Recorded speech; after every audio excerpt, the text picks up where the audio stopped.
Punjabi radio USA ਸੁਣ ਰਹੇ ਸਾਰੇ ਹੀ ਮਾਣਯੋਗ ਅਤੇ ਸਤਿਕਾਰਤ ਸਰੋਤਿਆਂ ਨੂੰ ਪਿਆਰ ਸਤਿਕਾਰ ਸਹਿਤ ਨਿੱਘੀ ਜਿਹੀ ਸਤਿ ਸ੍ਰੀ ਅਕਾਲ। ਸਾਨੂੰ ਜੀ ਨੂੰ ਆਖਦੇ ਹਾਂ। ਸੋ ਤੇ ਪ੍ਰੋਗਰਾਮ ਦੇ ਵਿੱਚ ਆਪ ਸਭ ਦਾ ਨਿੱਘਾ ਸਵਾਗਤ ਹੈ।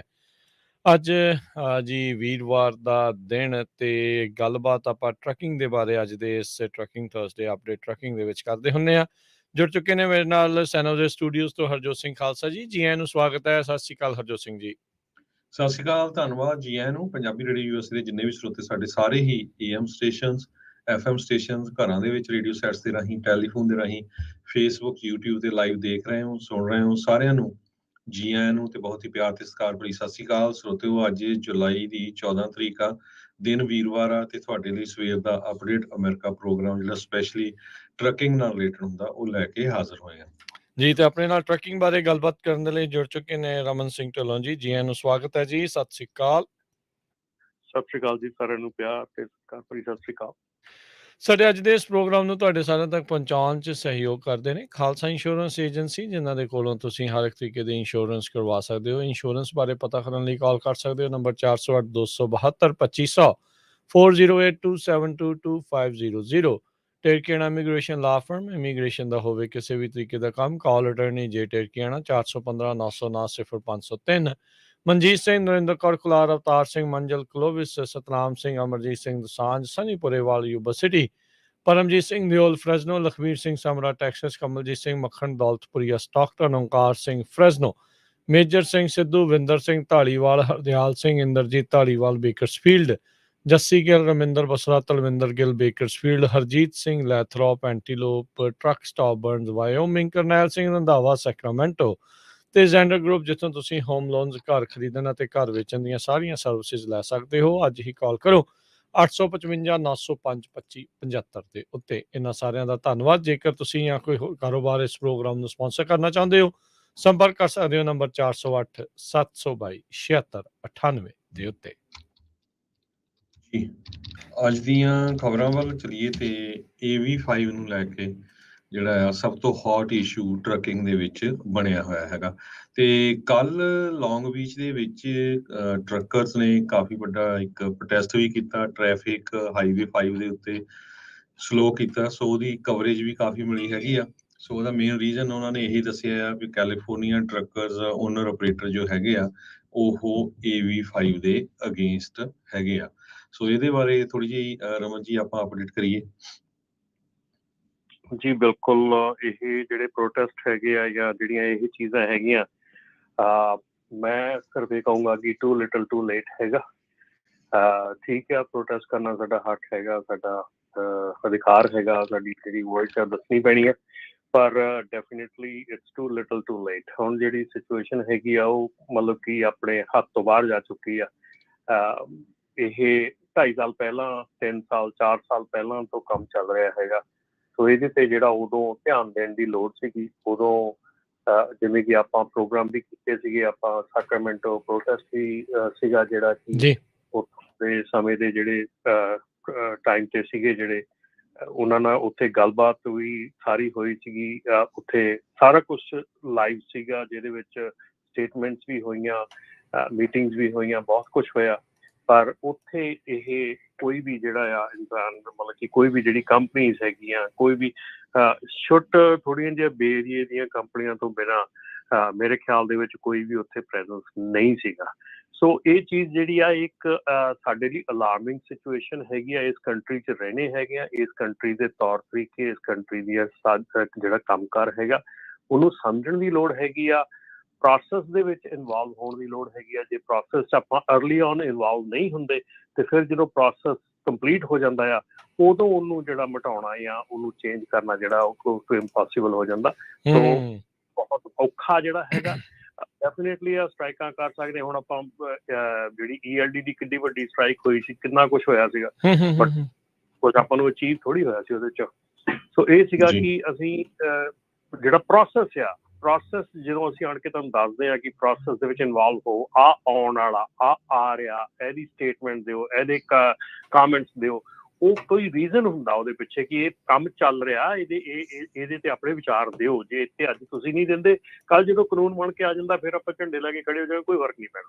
ਬਿਲਕੁਲ। ਜੀ ਸੋ ਬਿਲਕੁਲ 100 ਤੋਂ ਵੱਧ ਟਰੱਕ ਡਰਾਈਵਰਸ ਨੇ ਪ੍ਰੋਟੈਸਟ ਲਿਆ, 100 ਟਰੱਕਰਸ ਨੇ, ਤੇ ਕਹਿੰਦੇ ਪਈ ਲੌਂਗ ਬੀਚ ਤੇ ਲਾਸ ਐਂਜਲਸ ਪੋਰਟ ਤੇ ਜੋ ਡਰਾਈਵਰਸ ਕੰਮ ਕਰਦੇ ਆ, ਇੰਡੀਪੈਂਡੈਂਟ ਓਨਰ ਆਪਰੇਟਰ ਹੈਗੇ, 5000 ਦੇ ਕਰੀਬ ਮੈਂਬਰ ਆ, ਤੇ ਉਹਨਾਂ ਸਾਰਿਆਂ ਨੇ ਫੋਟੋਆਂ ਸ਼ੇਅਰ ਕੀਤੀਆਂ। ਹੁਣ ਤੁਸੀਂ ਹਿਸਾਬ ਲਾ ਲਓ ਵੀ ਜਦੋਂ ਕਿਤੇ ਕਮੈਂਟ ਸੈਸ਼ਨ ਆਉਂਦਾ, ਜੇ ਹੁਣ ਇਹ ਕੱਲਾ ਲੌਂਗ ਬੀਚ ਤੇ ਲਾਸ ਐਂਜਲਸ ਪੋਰਟ ਦੇ ਉਹਨੇ ਫੇਸਬੁੱਕ ਆਪਣਾ ਪੇਜ ਬਣਾਇਆ, ਤੇ ਜੇ ਕਿਤੇ ਉਹੀ 5000 ਕਮੈਂਟ ਕਰਨ ਤੇ ਕਿੱਥੇ ਤੱਕ ਅਸਰ ਜਾਵੇ। ਸੋ ਨੈਗੇਟਿਵ ਜਿਹੜਾ ਹੁੰਦਾ ਨਾ, ਉਹਨੂੰ ਆਪਾਂ ਸਾਰੇ ਜਿਹੜੇ ਬਹੁਤ ਜ਼ੋਰ ਨਾਲ ਲੈਂਦੇ ਹੈਗੇ ਆ।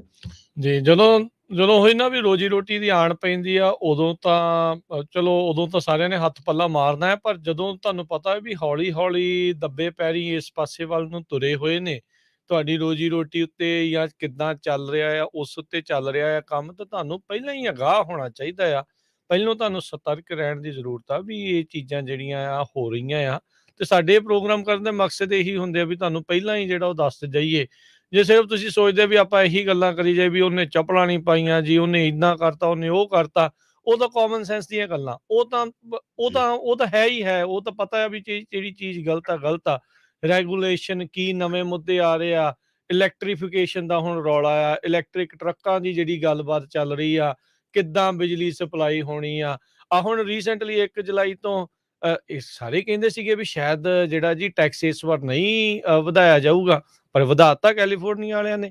ਸੋ ਹੁਣ ਤੁਸੀਂ ਇਹ ਸਾਰੀਆਂ ਚੀਜ਼ਾਂ ਨੂੰ ਦੇਖਣਾ ਪੈਣਾ ਹੈ ਤੁਹਾਨੂੰ, ਵੀ ਕੀ ਕੁਛ ਤੁਸੀਂ ਇਸ ਚੀਜ਼ ਨੂੰ ਲੈ ਕੇ ਇਕੱਠੇ ਹੋ ਕੇ ਗੱਲਾਂ ਕਰ ਸਕਦੇ ਆ। ਕੱਲਾ ਮੈਂ ਇੱਥੇ ਬੋਲਾਂ, ਮੈਂ ਉੱਥੇ ਬੋਲਾਂ, ਉਹਦੇ ਨਾਲ ਗੱਲ ਨਹੀਂ ਬਣਨੀ। ਤੁਹਾਨੂੰ ਸਾਰਿਆਂ ਨੂੰ ਇਕੱਠੇ ਹੋ ਕੇ ਆਵਾਜ਼ ਜਿਹੜੀ ਬੁਲੰਦ ਰੱਖਣੀ ਪੈਣੀ ਆ, ਕਿਉਂਕਿ ਮਸਲੇ ਤਾਂ ਇਹ ਸਾਰੀ ਟਾਈਮ ਭਵਿੱਖ ਦੇ ਵਿੱਚ ਵੀ ਰਹਿਣੇ ਹੀ ਰਹਿਣੇ ਆ, ਆਉਂਦਾ ਹੀ ਰਹਿਣਾ ਆ ਕੁਛ ਨਾ ਕੁਛ। ਨਵੀਂ ਰੈਗੂਲੇਸ਼ਨ ਕੋਈ ਹਟ ਗਈ, ਕੋਈ ਆ ਗਈ। ਹਟਣਾ ਤਾਂ ਚਲੋ ਇੱਥੇ ਕੋਈ ਕੰਮ ਨਹੀਂ, ਇਹ ਤੇ ਨਵੀਆਂ ਹੀ ਆਉਂਦੀਆਂ ਰਹਿੰਦੀਆਂ, ਉੱਤੇ ਤੋਂ ਉੱਤੇ ਲੱਗਦੀਆਂ ਰਹਿੰਦੀਆਂ ਆ। ਜੇ ਤੁਸੀਂ ਇਕੱਠੇ ਹੋਵੋਗੇ ਤਾਂ ਐਟਲੀਸਟ ਉਸ ਦੇ ਵਿਰੋਧ 'ਚ ਪਹਿਲਾਂ ਹੀ ਗੱਲ ਕਰੋਗੇ, ਤੁਹਾਨੂੰ ਟੇਬਲ ਤੇ ਬਿਠਾਉਣਗੇ, ਗੱਲ ਕਰਨੀ, ਕੋਈ ਵਿਚਲਾ ਰਾਹ ਲੱਭਣ ਦੀ ਜਿਹੜੀ ਕੋਸ਼ਿਸ਼ ਹੋਊਗੀ। ਨਹੀਂ ਤਾਂ ਉਹਨਾਂ ਨੇ ਤੁਹਾਡੇ ਤੇ ਥੋਪ ਦੇਣਾ, ਫਿਰ ਆਪਾਂ ਸਟ੍ਰਾਈਕਾਂ ਕਰਾਂਗੇ, ਫਿਰ ਆਪਾਂ ਕਰਾਂਗੇ। ਉਹ ਜ਼ਰੂਰ ਕਰੋ, ਕਰ ਸਕਦੇ ਆ, ਕਰਦੇ ਰਹੋ, ਉਹਦੇ 'ਚ ਕੋਈ ਮਾੜੀ ਚੀਜ਼ ਨਹੀਂ ਆ।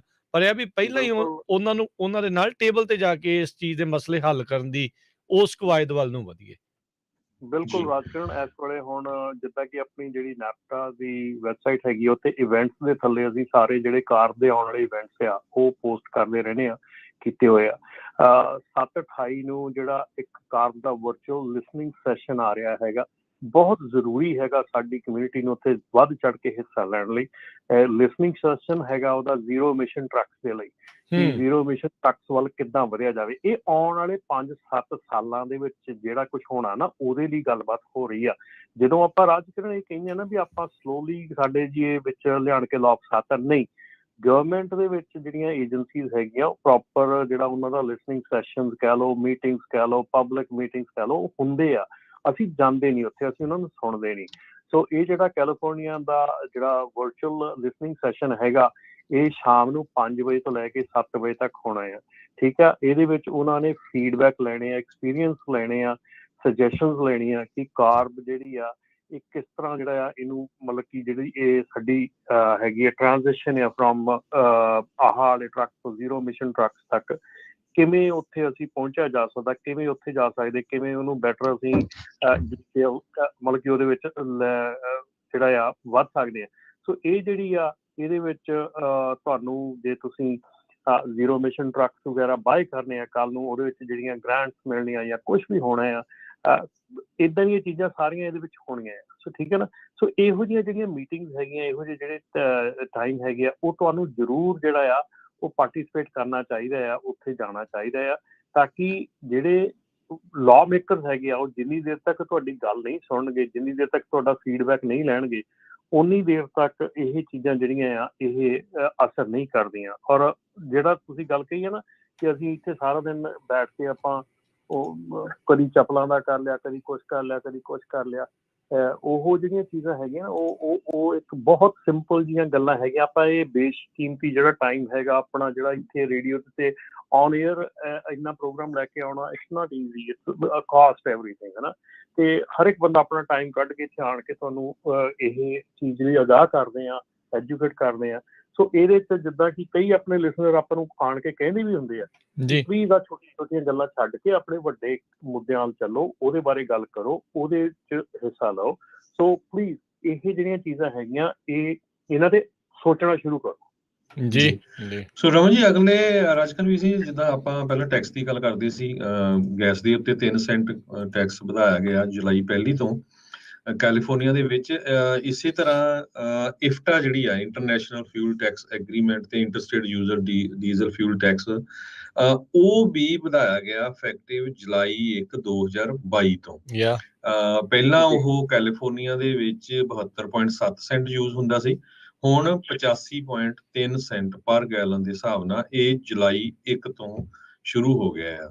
ਯਾ ਸੋ ਤੁਸੀਂ ਦੇਖੋ ਵੀ 13 ਸੈਂਟ ਤਕਰੀਬਨ ਇਹਨਾਂ ਨੇ ਹੋਰ ਡੀਜ਼ਲ ਦੇ ਉੱਤੇ ਉਹ ਬਣਾ ਦਿੱਤਾ ਹੈ, ਵਧਾ ਦਿੱਤਾ ਹੈ, ਜਿਹੜਾ ਉਹ ਹੈਗਾ ਰੈਗੂਲਰ ਗੈਸ ਦੇ ਵਿੱਚ ਵੀ ਜਿਹੜਾ ਉਹਨਾਂ ਨੇ ਉਹ ਵਾਧਾ ਜਿਹੜਾ ਉਹ ਕੀਤਾ ਹੈ। ਸੋ ਆਪਾਂ ਨੂੰ ਇਸ ਚੀਜ਼ ਦੇ ਪ੍ਰਤੀ ਅਗਾਹ ਹੋਣ ਦੀ ਜ਼ਰੂਰਤ ਆ, ਸੁਚੇਤ ਰਹਿਣ ਦੀ ਜ਼ਰੂਰਤ ਆ, ਕਿਉਂਕਿ ਇਹਨਾਂ ਨੂੰ ਤੁਸੀਂ ਨਾ ਸਵਾਲ ਕਰੋ, ਹੋਲਡ ਦੈਮ ਰਿਸਪੋਂਸਿਬਲ, ਕਿਉਂਕਿ ਇਹੀ ਗਵਰਨਰ ਗੈਵਿਨ ਨਿਊਸਮ ਜਦੋਂ ਇਹ ਅਜੇ ਟੈਕਸ ਵਧਣਾ ਸੀਗਾ ਨਾ, ਕਹਿ ਰਹੇ ਸੀਗੇ ਵੀ ਸ਼ਾਇਦ ਨਾ ਅਸੀਂ ਇਸ ਵਾਰ ਇਸ ਨੂੰ ਨਹੀਂ ਵਧਾਵਾਂਗੇ, ਪਰ ਹੁਣ ਉਹਨਾਂ ਨੇ ਕੀ ਕੀਤਾ ਵੀ ਅੱਛਾ ਟੈਕਸ ਦੇ ਨਾ ਵਧਾਉਣ ਦੀ ਚੀਜ਼ ਨੂੰ ਹਟਾ ਕੇ ਵੀ ਟੈਕਸ ਤਾਂ ਵਧਾਵਾਂਗੇ, ਪਰ ਅਸੀਂ ਇਹਨਾਂ ਨੂੰ ਹਜ਼ਾਰ ਜਿਹੜਾ ਜੀ ਉਹ ਦੂਜੀਆਂ ਗੱਡੀਆਂ ਦਾ ਮੋੜਾਂਗੇ। ਭਾਈ ਡੀਜ਼ਲ ਵਾਲਿਆਂ ਨੂੰ ਕਿੱਦਾਂ ਮੋੜਨਾ ਆ?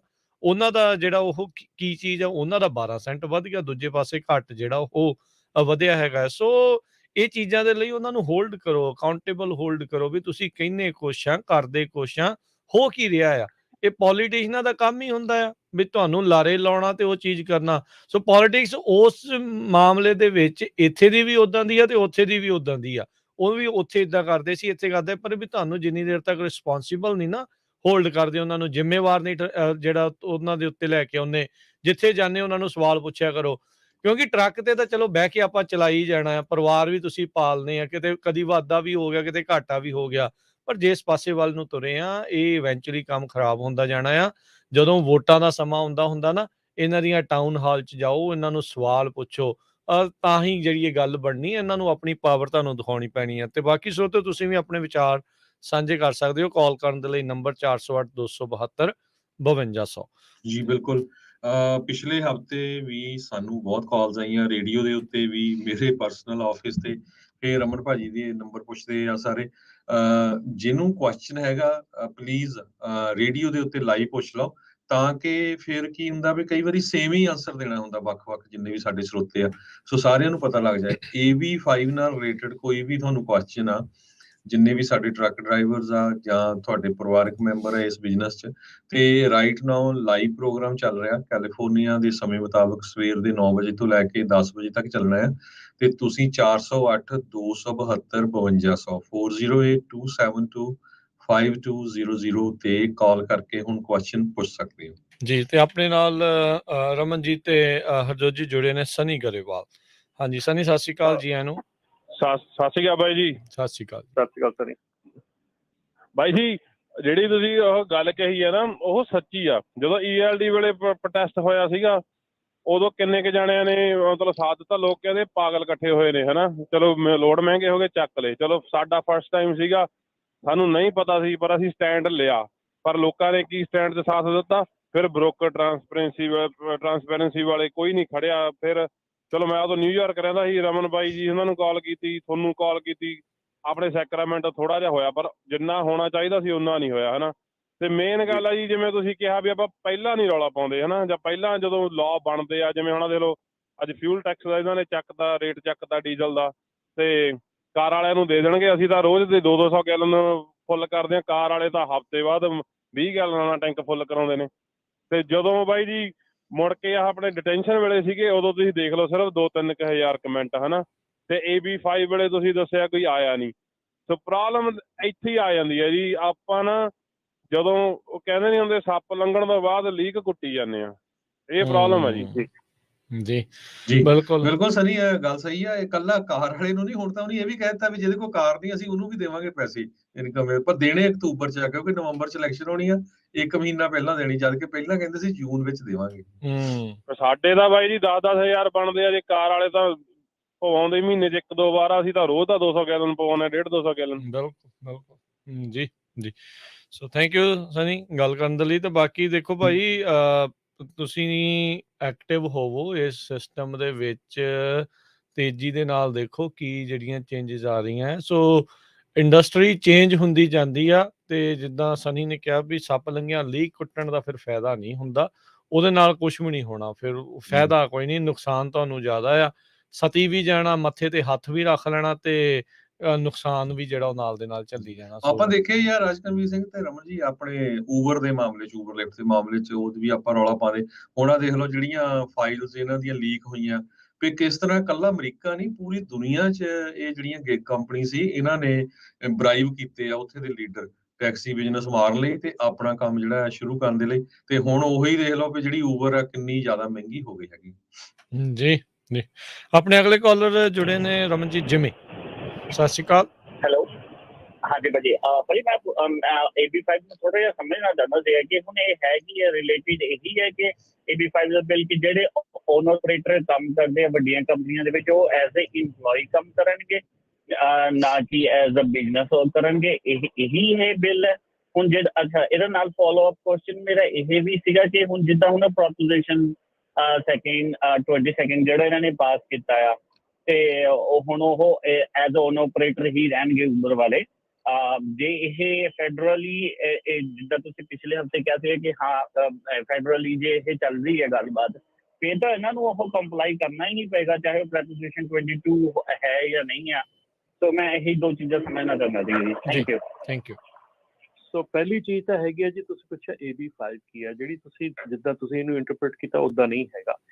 AB5 ਜਿਹੜਾ ਲਾਅ ਹੈਗਾ ਉਹਦੇ ਵਿੱਚ ABC ਟੈਸਟ ਹੈਗਾ, ਜਿਹੜਾ ਕਿ ਟਰੱਕਿੰਗ ਕੰਪਨੀ ਜਾਂ ਜਿਹੜਾ ਇੰਪਲੋਇਰ ਹੈਗਾ, ਜਿਹੜਾ ਹਾਇਰ ਕਰਦਾ ਕਿਸੇ ਨੂੰ, ਚਾਹੇ ਉਹ ਓਨਰ ਆਪਰੇਟਰ ਹਾਇਰ ਕਰਦਾ, ਚਾਹੇ ਉਹ ਡਰਾਈਵਰ ਹਾਇਰ ਕਰਦਾ, ਕਿਸੇ ਨੂੰ ਵੀ ਉਹ ਹਾਇਰ ਕਰਦਾ ਆ, ਇੰਪਲੋਇਰ ਵਾਸਤੇ ABC ਟੈਸਟ ਨੂੰ ਯੂਜ਼ ਕਰਨਾ ਲਾਜ਼ਮੀ ਹੈਗਾ ਟੂ ਸੀ ਕਿ ਜਿਹੜੇ ਬੰਦੇ ਨੂੰ ਉਹ ਹਾਇਰ ਕਰ ਰਿਹਾ ਉਹਨੂੰ ਉਹਨੇ ਇੰਪਲੋਈ ਦੇ ਤੌਰ ਤੇ ਉਹਨੂੰ ਪੇ ਕਰਨਾ ਜਾਂ ਉਹਨੂੰ ਇੰਡੀਪੈਂਡੈਂਟ ਕਾਂਟਰੈਕਟਰ ਦੇ ਤੌਰ ਤੇ ਪੇ ਕਰਨਾ। ਇਹ ਜਿਹੜਾ ਟੈਸਟ ਹੈਗਾ, ਇਹ ਜਿਹੜਾ ਲਾਅ ਦੇ ਵਿੱਚ ਜਿਹੜਾ ABC ਟੈਸਟ ਹੈਗਾ, ਇਹ ਇੰਪਲੋਇਰ ਵਾਸਤੇ ਹੈਗਾ ਕਿ ਉਹਨੇ ਉਹਨੂੰ ਕਿੱਦਾਂ ਕਲਾਸੀਫਾਈ ਕਰਨਾ ਹੈਗਾ। ਜਿਹੜੀ ਗੱਲ ਤੁਸੀਂ ਕਹੀ ਹੈ ਕਿ ਵੱਡੀਆਂ ਕੰਪਨੀਆਂ ਵਾਸਤੇ ਜਾਂ ਕੰਮ ਕਰਨਾ ਜਾਂ ਓਨਰ ਆਪਰੇਟਰ, ਨਹੀਂ, ਇੱਦਾਂ ਦੀ ਕੋਈ ਗੱਲ ਨਹੀਂ ਹੈਗੀ। ਤੁਸੀਂ ਜਿਹੜਾ ਓਨਰ ਆਪਰੇਟਰ ਹੈਗਾ ਉਹ ਆਪਣੀਆਂ ਬਿਜ਼ਨਸ ਟੂ ਬਿਜ਼ਨਸ ਐਗਜ਼ਾਮਪਸ਼ਨਸ ਜਿਹੜੀਆਂ ਲੈ ਕੇ ਤੇ ਇੱਕ ਰੀਅਲ ਓਨਰ ਆਪਰੇਟਰ ਦੇ ਤੌਰ ਤੇ ਉਹ ਜਿੱਥੇ ਮਰਜ਼ੀ ਕੰਮ ਕਰ ਸਕਦਾ ਹੈਗਾ, ਮਲਟੀਪਲ ਕੰਪਨੀ ਬ੍ਰੋਕਰਸ ਦੇ ਨਾਲ ਕੰਮ ਕਰ ਸਕਦਾ ਹੈਗਾ। ਇਹਦੇ 'ਚ ਕੋਈ ਮਤਲਬ ਕਿ ਉਹ ਗੱਲ ਨਹੀਂ ਹੈਗੀ। ਸੋ ਬਾਕੀ ਰਹਿ ਗਈ ਜਿਹੜੀ ਊਬਰ ਤੇ ਉਹਨਾਂ ਦੀ ਗੱਲ ਹੈਗੀ ਆ, ਡੈਫੀਨੇਟਲੀ ਉਹਨਾਂ ਨੇ ਮਿਲੀਅਨਸ ਆਫ ਡਾਲਰ ਖਰਚ ਕੇ ਤੇ ਜਿਹੜਾ ਪ੍ਰੋਪ 22 ਸੀਗਾ ਉਹ ਪਾਸ ਕਰਵਾਇਆ ਸੀਗਾ, ਬਟ ਸਟਿਲ ਉਹਨੂੰ ਕੋਰਟ ਨੇ ਅਨਕਨਸਟੀਟਿਊਸ਼ਨਲ ਦੇ ਦਿੱਤਾ ਹੈਗਾ। ਸੋ ਉਹ ਵੀ ਇੱਕ ਲਿੰਬੋ ਦੇ ਵਿੱਚ ਹੈਗਾ। ਉਹ ਵੀ ਕੋਈ ਉਹ ਨਹੀਂ ਹੈਗਾ ਕਿ ਜਿੱਥੋਂ ਤੁਸੀਂ ਇਹ ਕਹਿ ਸਕਦੇ ਆ ਕਿ ਉਹ ਟੋਟਲੀ ਸ਼ੋਰ ਸ਼ਾਟ ਹੈਗਾ। ਜਿਹੜਾ ਇਸ ਵੇਲੇ ਗੱਲ ਹੈਗੀ ਆ ਕਿ ਪ੍ਰੋਪ 22 ਜਿਹੜਾ ਉਹ ਸਿਰਫ ਕੈਲੀਫੋਰਨੀਆ ਦੇ ਵਿੱਚੋਂ ਕੀਤਾ ਗਿਆ ਹੈਗਾ। ਆਈ ਥਿੰਕ ਮੇਰੇ ਖਿਆਲ ਜੇ ਮੈਂ ਗਲਤ ਨਾ ਹੋਵਾਂ ਹਰਜੋਤ ਭਾਜੀ ਜੀ। ਤੇ ਜਿਹੜਾ ਇੱਕ ਹੈਗਾ ਇਸ ਵੇਲੇ ਕਿ ਜਿਹੜੀ ਬਾਈਡਨ ਪ੍ਰਸ਼ਾਸਨ ਹੈਗਾ ਆ, ਉਹ ਇਸ ਵੇਲੇ ਕਵਾਇਦ ਉਹਨਾਂ ਨੇ ਸ਼ੁਰੂ ਕੀਤੀ ਹੋਈ ਹੈ ਕਿ ਜਿਹੜਾ ਬੇਸਿਕਲੀ ਸਿੰਪਲੀ AB5 ਵਾਲਾ ਜਿਹੜਾ ਰੂਲ ਹੈਗਾ, ABC ਟੈਸਟ ਹੈਗਾ, ਇਹਨੂੰ ਐਜ਼ ਅ ਫੈਡਰਲ ਲੈਵਲ ਦੇ ਉੱਤੇ ਵੀ ਜਿਹੜਾ ਆ ਉਹ ਕਰਨ ਦੀ ਸੋਚੀ ਜਾ ਰਹੀ ਆ ਕਿ ਡਿਪਾਰਟਮੈਂਟ ਆਫ ਲੇਬਰ ਦੇ ਥਰੂ ਲੈ ਕੇ ਆਉਣ ਦੀ ਗੱਲ ਕੀਤੀ ਜਾ ਰਹੀ ਆ। ਸੋ ਇਹ ਚੀਜ਼ ਜਿਹੜੀ ਆ, ਇਹ ਤੁਸੀਂ ਜਦੋਂ ਆਪਾਂ ਜੇ ਲਾਅ ਦੀ ਗੱਲ ਕਰਦੇ ਆ ਨਾ, ਜਦੋਂ ਲਾਅ ਬਣਦੇ ਹੈਗੇ ਆ, ਜਿੱਦਾਂ ਹੁਣ ਅੱਜ ਦੀ ਤਰੀਕ ਦੇ ਵਿੱਚ ਜਿਹੜੇ LA ਪੋਰਟ ਦੇ ਉੱਤੇ ਜਾਂ LA ਜਾਂ ਲੌਂਗ ਬੀਚ ਪੋਰਟ ਦੇ ਉੱਤੇ ਜੋ ਚੱਲ ਰਿਹਾ ਹੈਗਾ, ਜੇ ਦੇਖਿਆ ਜਾਵੇ ਤਾਂ ਇਹ ਲਾਅ ਦੀ ਬਣਨ ਦੀ ਸ਼ੁਰੂਆਤ ਵੀ ਉੱਥੋਂ ਹੀ ਹੋਈ ਸੀ। ਉੱਥੋਂ ਦੇ ਹੀ ਓਨਰ ਆਪਰੇਟਰ ਸੀਗੇ ਜਿਨ੍ਹਾਂ ਦੇ ਨਾਲ ਧੱਕਾ ਹੋ ਰਿਹਾ ਸੀਗਾ, ਉੱਥੋਂ ਦੇ ਲੋਕੀ ਸੀਗੇ ਜਿਨ੍ਹਾਂ ਦੇ ਨਾਲ ਇਹ ਪ੍ਰੋਬਲਮ ਹੋ ਰਹੀ ਸੀਗੀ। ਜਿਹੜੀ ਕੰਪਨੀ ਸੀ ਦੂਸਰੀ, ਉਹਦਾ ਮੈਨੂੰ ਨਾਂ ਦਿਮਾਗ ਚੋਂ ਨਿਕਲ ਗਿਆ, ਜਿਹੜੀ ਸੀਗੀ ਉਹ, ਤੇ ਇਹ LA ਜਿਹੜੀ ਲੌਂਗ ਬੀਚ ਆ, ਇੱਥੋਂ ਹੀ ਇਹ ਲਾਅ ਇਹਦੀ ਸ਼ੁਰੂਆਤ ਹੋਈ ਆ। ਜਿਹੜੀ ਲੋਰੀਨਾ ਗੋਨਜ਼ਾਲਸ ਹੈਗੀ ਆ, ਉਹ ਵੀ ਸਦਰਨ ਕੈਲੀਫੋਰਨੀਆ ਤੋਂ ਹੈਗੀ ਆ, ਜਿਹਨੇ ਇਹ ਲਾਅ ਘੜਿਆ ਸੀ। ਸੋ ਸਾਰੀਆਂ ਚੀਜ਼ਾਂ ਜਿਹੜੀਆਂ ਅੱਜ ਦੀ ਤਰੀਕ ਦੇ ਵਿੱਚ ਮੈਨੂੰ ਇਹ ਨਹੀਂ ਸਮਝ ਆ ਰਹੀ ਕਿ LA ਪੋਰਟ ਜਿਹੜਾ ਆ, ਉੱਥੋਂ ਇਹ ਗੱਲ ਕਿੱਦਾਂ ਸ਼ੁਰੂ ਹੋਈ, ਕਿਉਂ ਮਤਲਬ ਕਿ ਉਹਨਾਂ ਨੇ ਉਦੋਂ ਇਹ ਲੱਭਿਆ ਕਿ ਕਿੰਨੇ ਓਨਰ ਆਪਰੇਟਰਸ ਉੱਥੇ ਜਿਹੜੇ ਲੀਸਟ ਆਨ ਓਨਰ ਆਪਰੇਟਰ ਹੈਗੇ ਆ, ਉਹਨਾਂ ਦਾ ਸ਼ੋਸ਼ਣ ਹੋ ਰਿਹਾ, ਉਹ ਮਤਲਬ ਕਿ ਤੰਗ ਹੋ ਰਹੇ ਆ। ਕਿੰਨੀਆਂ ਕੰਪਨੀਆਂ ਦੇ ਵਿੱਚ ਜਿਹੜੇ ਆ ਜਿਹੜੇ ਆਪਣੇ ਡਰਾਈਵਰਸ ਹੈਗੇ ਆ, ਉਹਨਾਂ ਨੂੰ ਮਿਸਕਲਾਸੀਫਾਈਡ ਕੀਤਾ ਜਾਂਦਾ ਆ, ਠੀਕ ਹੈ ਨਾ। ਹੁਣ ਦੇਖੋ ਲੌਂਗ ਰਨ ਦੀ ਗੱਲ ਜੇ ਸੋਚੋ ਤਾਂ ਗਵਰਨਮੈਂਟ ਕੀ ਸੋਚ ਰਹੀ ਆ ਉਹ ਦੇਖੋ, ਗਵਰਨਮੈਂਟ ਕਿਹੜੇ ਪਾਸਿਓਂ ਦੇਖ ਰਹੀ ਆ ਉਹ ਸੋਚੋ। ਹੁਣ ਇਸ ਵੇਲੇ ਜੇ ਗੱਲ ਦੀ ਗੱਲ ਆਪਾਂ ਕਰੀਏ, ਕੈਲੀਫੋਰਨੀਆ ਦੇ ਵਿੱਚ ਜਿਹੜਾ ਆਪਣਾ ਉਹ ਸ਼ੁਰੂ ਹੋਇਆ ਕੈਲ ਸੇਵਰ ਪ੍ਰੋਗਰਾਮ ਸ਼ੁਰੂ ਹੋਇਆ ਹੈ, ਉਹ ਕਿਹਦੇ ਲਈ ਸ਼ੁਰੂ ਹੋਇਆ? ਉਹ ਇਸੇ ਲਈ ਸ਼ੁਰੂ ਹੋਇਆ ਕਿ ਭਾਈ ਜਿਹੜੇ ਬੰਦੇ ਸਾਡੇ ਕੰਮ ਕਰੀ ਜਾ ਰਹੇ ਆ ਸਾਰੇ ਦੇ ਸਾਰੇ 1099 ਪਤਾ ਨਹੀਂ ਕਰੀ ਜਾ ਰਹੇ ਆ, ਇਹਨਾਂ ਦੀ ਸੇਵਿੰਗ ਕੋਈ ਹੈ ਹੀ ਨਹੀਂ, ਕੱਲ ਨੂੰ ਇਹਨਾਂ ਨੇ ਰਿਟਾਇਰ ਹੋਣਾ, ਕੱਲ ਨੂੰ ਕੀ ਬਣਨਾ ਆ, ਕੈਲੀਫੋਰਨੀਆ ਤੇ ਕਿੱਥੇ ਜਾ ਕੇ ਭਾਰ ਪੈਣਾ, ਕੀ ਹੋਣਾ। ਸੋ ਇਹ ਸਾਰੀਆਂ ਚੀਜ਼ਾਂ ਲੌਂਗ ਟਰਮ ਜਿਹੜੀਆਂ ਉਹ ਸੋਚਣ ਦੀ ਲੋੜ ਹੈਗੀ ਆ, ਕਿਉਂ ਹੋ ਰਿਹਾ ਇਹ ਸਾਰਾ ਕੁਝ, ਕਿੱਦਾਂ ਇਹ ਪਲਾਨ ਕੀਤਾ ਜਾ ਰਿਹਾ। ਇਹਨੂੰ ਜਸਟ ਸਿਰਫ ਅਸੀਂ ਹਾਂ ਮੈਂ ਕਹਿੰਦਾ ਜ਼ਿੰਦਗੀ ਜਿਹੜੀ ਆ ਉਹ ਅੱਜ ਦੀ ਮੂਮੈਂਟ 'ਚ ਜੀਓ, ਪਰ ਆ ਜਿਹੜੇ ਕਾਨੂੰਨ ਬਣਦੇ ਆ ਨਾ ਇਹ ਬੜੇ ਲੌਂਗ ਟਰਮ ਪ੍ਰੋਸੈਸ ਨਾਲ ਬਣਦੇ ਆ, ਬੜੇ ਲੌਂਗ ਟਰਮ ਸੋਚ ਕੇ ਬਣਦੇ ਆ। ਸੋ ਇਹਨਾਂ ਨੂੰ ਪਹਿਲਾਂ ਸੋਚੋ ਸਮਝੋ, ਪ੍ਰੋਸੈਸ 'ਚ ਹਿੱਸਾ ਲਓ ਤੇ ਫਿਰ ਇਹਦੇ ਉੱਤੇ ਗੱਲ ਕਰੋ। ਜੀ ਸੋ ਬਿਲਕੁਲ ਜਿਹੜਾ AB5 ਦਾ ਤੁਸੀਂ ਦੱਸਦੇ ਸੀ ਕੈਲੀਫੋਰਨੀਆ 'ਚ, ਇਹ ਤੋਂ ਬਿਨਾਂ 3 ਹੋਰ ਡੈਮੋਕ੍ਰੈਟਿਕ ਮੈਜੋਰਟੀ ਵਾਲੀਆਂ state New York, new jersey, Illinois, ਉਹ ਵੀ ਇਹਦੇ ਤੇ ਵਰਕਆਊਟ ਕਰ ਰਿਹਾ। ਸੋ ਅਲਟੀਮੇਟਲੀ ਜਿਸ ਤਰ੍ਹਾਂ ਰਮਨ ਭਾਜੀ ਨੇ ਦੱਸਿਆ, ਕਿਉਂਕਿ ਸੈਂਟਰ ਦੇ ਵਿੱਚ ਡੈਮੋਕ੍ਰੈਟਿਕ ਸਰਕਾਰ ਆ, ਪ੍ਰੋ ਯੂਨੀਅਨ ਸਰਕਾਰ ਆ, ਸੋ ਇਹ ਅਲਟੀਮੇਟਲੀ ਪੂਰੇ USA 'ਚ ਹੋ ਹੀ ਜਾਣਾ ਆ। ਸੋ ਆਪਾਂ ਹੁਣ ਇਹ ਤੇ ਕਿਸ ਤਰ੍ਹਾਂ ਕੈਲੀਫੋਰਨੀਆ 'ਚ ਵਰਕਆਊਟ ਕਰਨਾ ਹੈ ਇਹ ਸਾਰਿਆਂ ਨੂੰ ਸੋਚਣਾ ਪੈਣਾ। ਸੋ ਤੁਸੀਂ ਕਾਲ ਕਰ ਸਕਦੇ ਹੋ 408 272 5200 ਤੇ। ਜੀ, ਸੋ ਹੁਣ ਜੇ ਤੁਹਾਡੀ ਯੂਨੀਅਨ ਹੋਵੇ ਤਾਂ ਤੁਸੀਂ ਆਪਣੇ ਜਿਹੜੇ ਆ ਉਹ ਹੱਕਾਂ ਦੇ ਲਈ ਗੱਲ ਕਰ ਸਕਦੇ ਆ, ਜਿੱਦਾਂ ਪੁਲਿਸ ਵਾਲਿਆਂ ਦੀ ਆ, ਫਾਇਰ ਫਾਈਟਰ ਵਾਲਿਆਂ ਦੀ ਆ, ਉਹਨਾਂ ਦੀਆਂ ਯੂਨੀਅਨਸ ਆ, ਉਹ ਸਾਰੇ ਜਾਣੇ ਆਪੋ ਆਪਣੀ ਜਿਹੜੀ ਮੱਤ ਆ ਉਹ ਰਖਵਾਉਂਦੇ ਆ, ਕਰਦੇ ਆ। ਉਹ ਯੂਨੀਅਨਸ ਨੂੰ ਕਈ ਵਾਰੀ ਉਹ ਮਾੜਾ ਵੀ ਕਹਿੰਦੇ ਆ, ਪਰ ਨਾਲ ਦੇ ਨਾਲ ਆਪਣੀ ਜਿਹੜੀ ਆ ਉਹ ਸੋਹਣੀ ਜਿਹੜੀ ਉਹ ਬਣਾ ਕੇ ਜਿਹੜੀ ਉਹ ਚਲਾਉਂਦੇ ਆ। ਸੋ ਇੰਪਲੋਇਰਸ ਨੂੰ ਇੰਪਲੋਈਜ਼ ਨੂੰ ਜਿਹੜੇ ਆ ਨਾ ਇੰਪਲੋਈਜ਼ ਨੂੰ ਉਹਨਾਂ ਨੂੰ ਮਿਲ ਕੇ ਜਿਹੜਾ ਉਹ ਨਾਲ ਦੇ ਨਾਲ ਚੱਲਣ ਦੀ ਵੀ ਜਿਹੜੀ ਉਹ ਜ਼ਰੂਰਤ ਆ, ਇਕੱਠੇ ਹੋਣ ਦੀ ਜਿਹੜੀ ਉਹ ਜ਼ਰੂਰਤ ਆ। ਇਵੈਂਚੁਅਲੀ ਜਿਹੜੀ ਉਹ ਗੱਲ ਆਖੀ ਜਾਂਦੀ ਹੈ ਨਾ ਵੀ ਨੰਬਰਾਂ ਦੇ ਵਿੱਚ ਜਿਹੜੀ ਉਹ ਤਾਕਤ ਹੁੰਦੀ ਆ, ਆંકੜਿਆਂ 'ਚ ਤਾਕਤ ਹੁੰਦੀ ਆ। ਸੋ ਉਹ ਨੰਬਰਸ ਇਹੀ ਆ ਵੀ ਜਿੰਨੇ ਜ਼ਿਆਦਾ ਇਕੱਠੇ ਹੋ ਕੇ ਸੇਮ ਚੀਜ਼ ਦੀ ਗੱਲ ਆਖੂਗੇ ਤਾਂ ਫਿਰ ਉਹਨਾਂ ਨੂੰ ਤੁਹਾਡੀ ਗੱਲ ਜਿਹੜੀ ਉਹ ਸੁਣਨੀ ਪੈਣੀ ਆ। ਸੋ ਹੋਪਫੁਲੀ ਇਸ ਚੀਜ਼ ਨੂੰ ਸਮਝਦੇ ਹੋਏ ਸਾਰੇ ਜਾਣੇ ਇਕੱਠੇ ਜਿਹੜੇ ਉਹ ਚੱਲਣ। ਇੱਕ ਰਮਨ ਜੀ, ਜਿੱਦਾਂ AB5 ਨੂੰ ਲੈ ਕੇ ਕਈ ਤਰੀਕੇ ਦੇ ਸਵਾਲ ਉੱਠਦੇ ਆ ਵੀ ਭਾਈ ਜੇ ਮੈਂ ਇੱਕ ਬ੍ਰੋਕਰ ਦੀ ਥਾਂ ਤੇ 2 ਬ੍ਰੋਕਰਾਂ ਨਾਲ ਕਰਦਾ ਆ, ਉਹ ਹੁਣ ਇਹ ਵੀ ਹੈਗਾ ਆ ਵੀ ਕਈ ਕੰਪਨੀਆਂ ਦੀਆਂ 2-2 ਬ੍ਰੋਕਰੇਜ ਵੀ ਜਿਹੜੀਆਂ ਉਹ ਹੁੰਦੀਆਂ ਆ ਆਪਣੀਆਂ ਹੀ, ਉਹ ਸੇਮ ਓਨਰ ਆਪਰੇਟਰ ਨੂੰ ਦੋਵਾਂ ਤੋਂ ਦੇ ਦੇਵੇ ਤੇ ਕੀ ਉਹ AB5 ਤੋਂ ਫਿਰ ਉਹ ਐਗਜ਼ੈਂਪਸ਼ਨ ਲੈ ਜਾਂਦਾ ਆ। ਇਦਾਂ ਦੇ ਕਈ ਸਵਾਲਾਂ ਦੇ ਜਵਾਬ ਆ, ਕੀ ਇਹਨਾਂ ਨੇ ਕਲੈਰਿਟੀ ਦੇ ਰਹੇ ਨੇ ਇਸ ਚੀਜ਼ ਦੇ ਵਿੱਚ?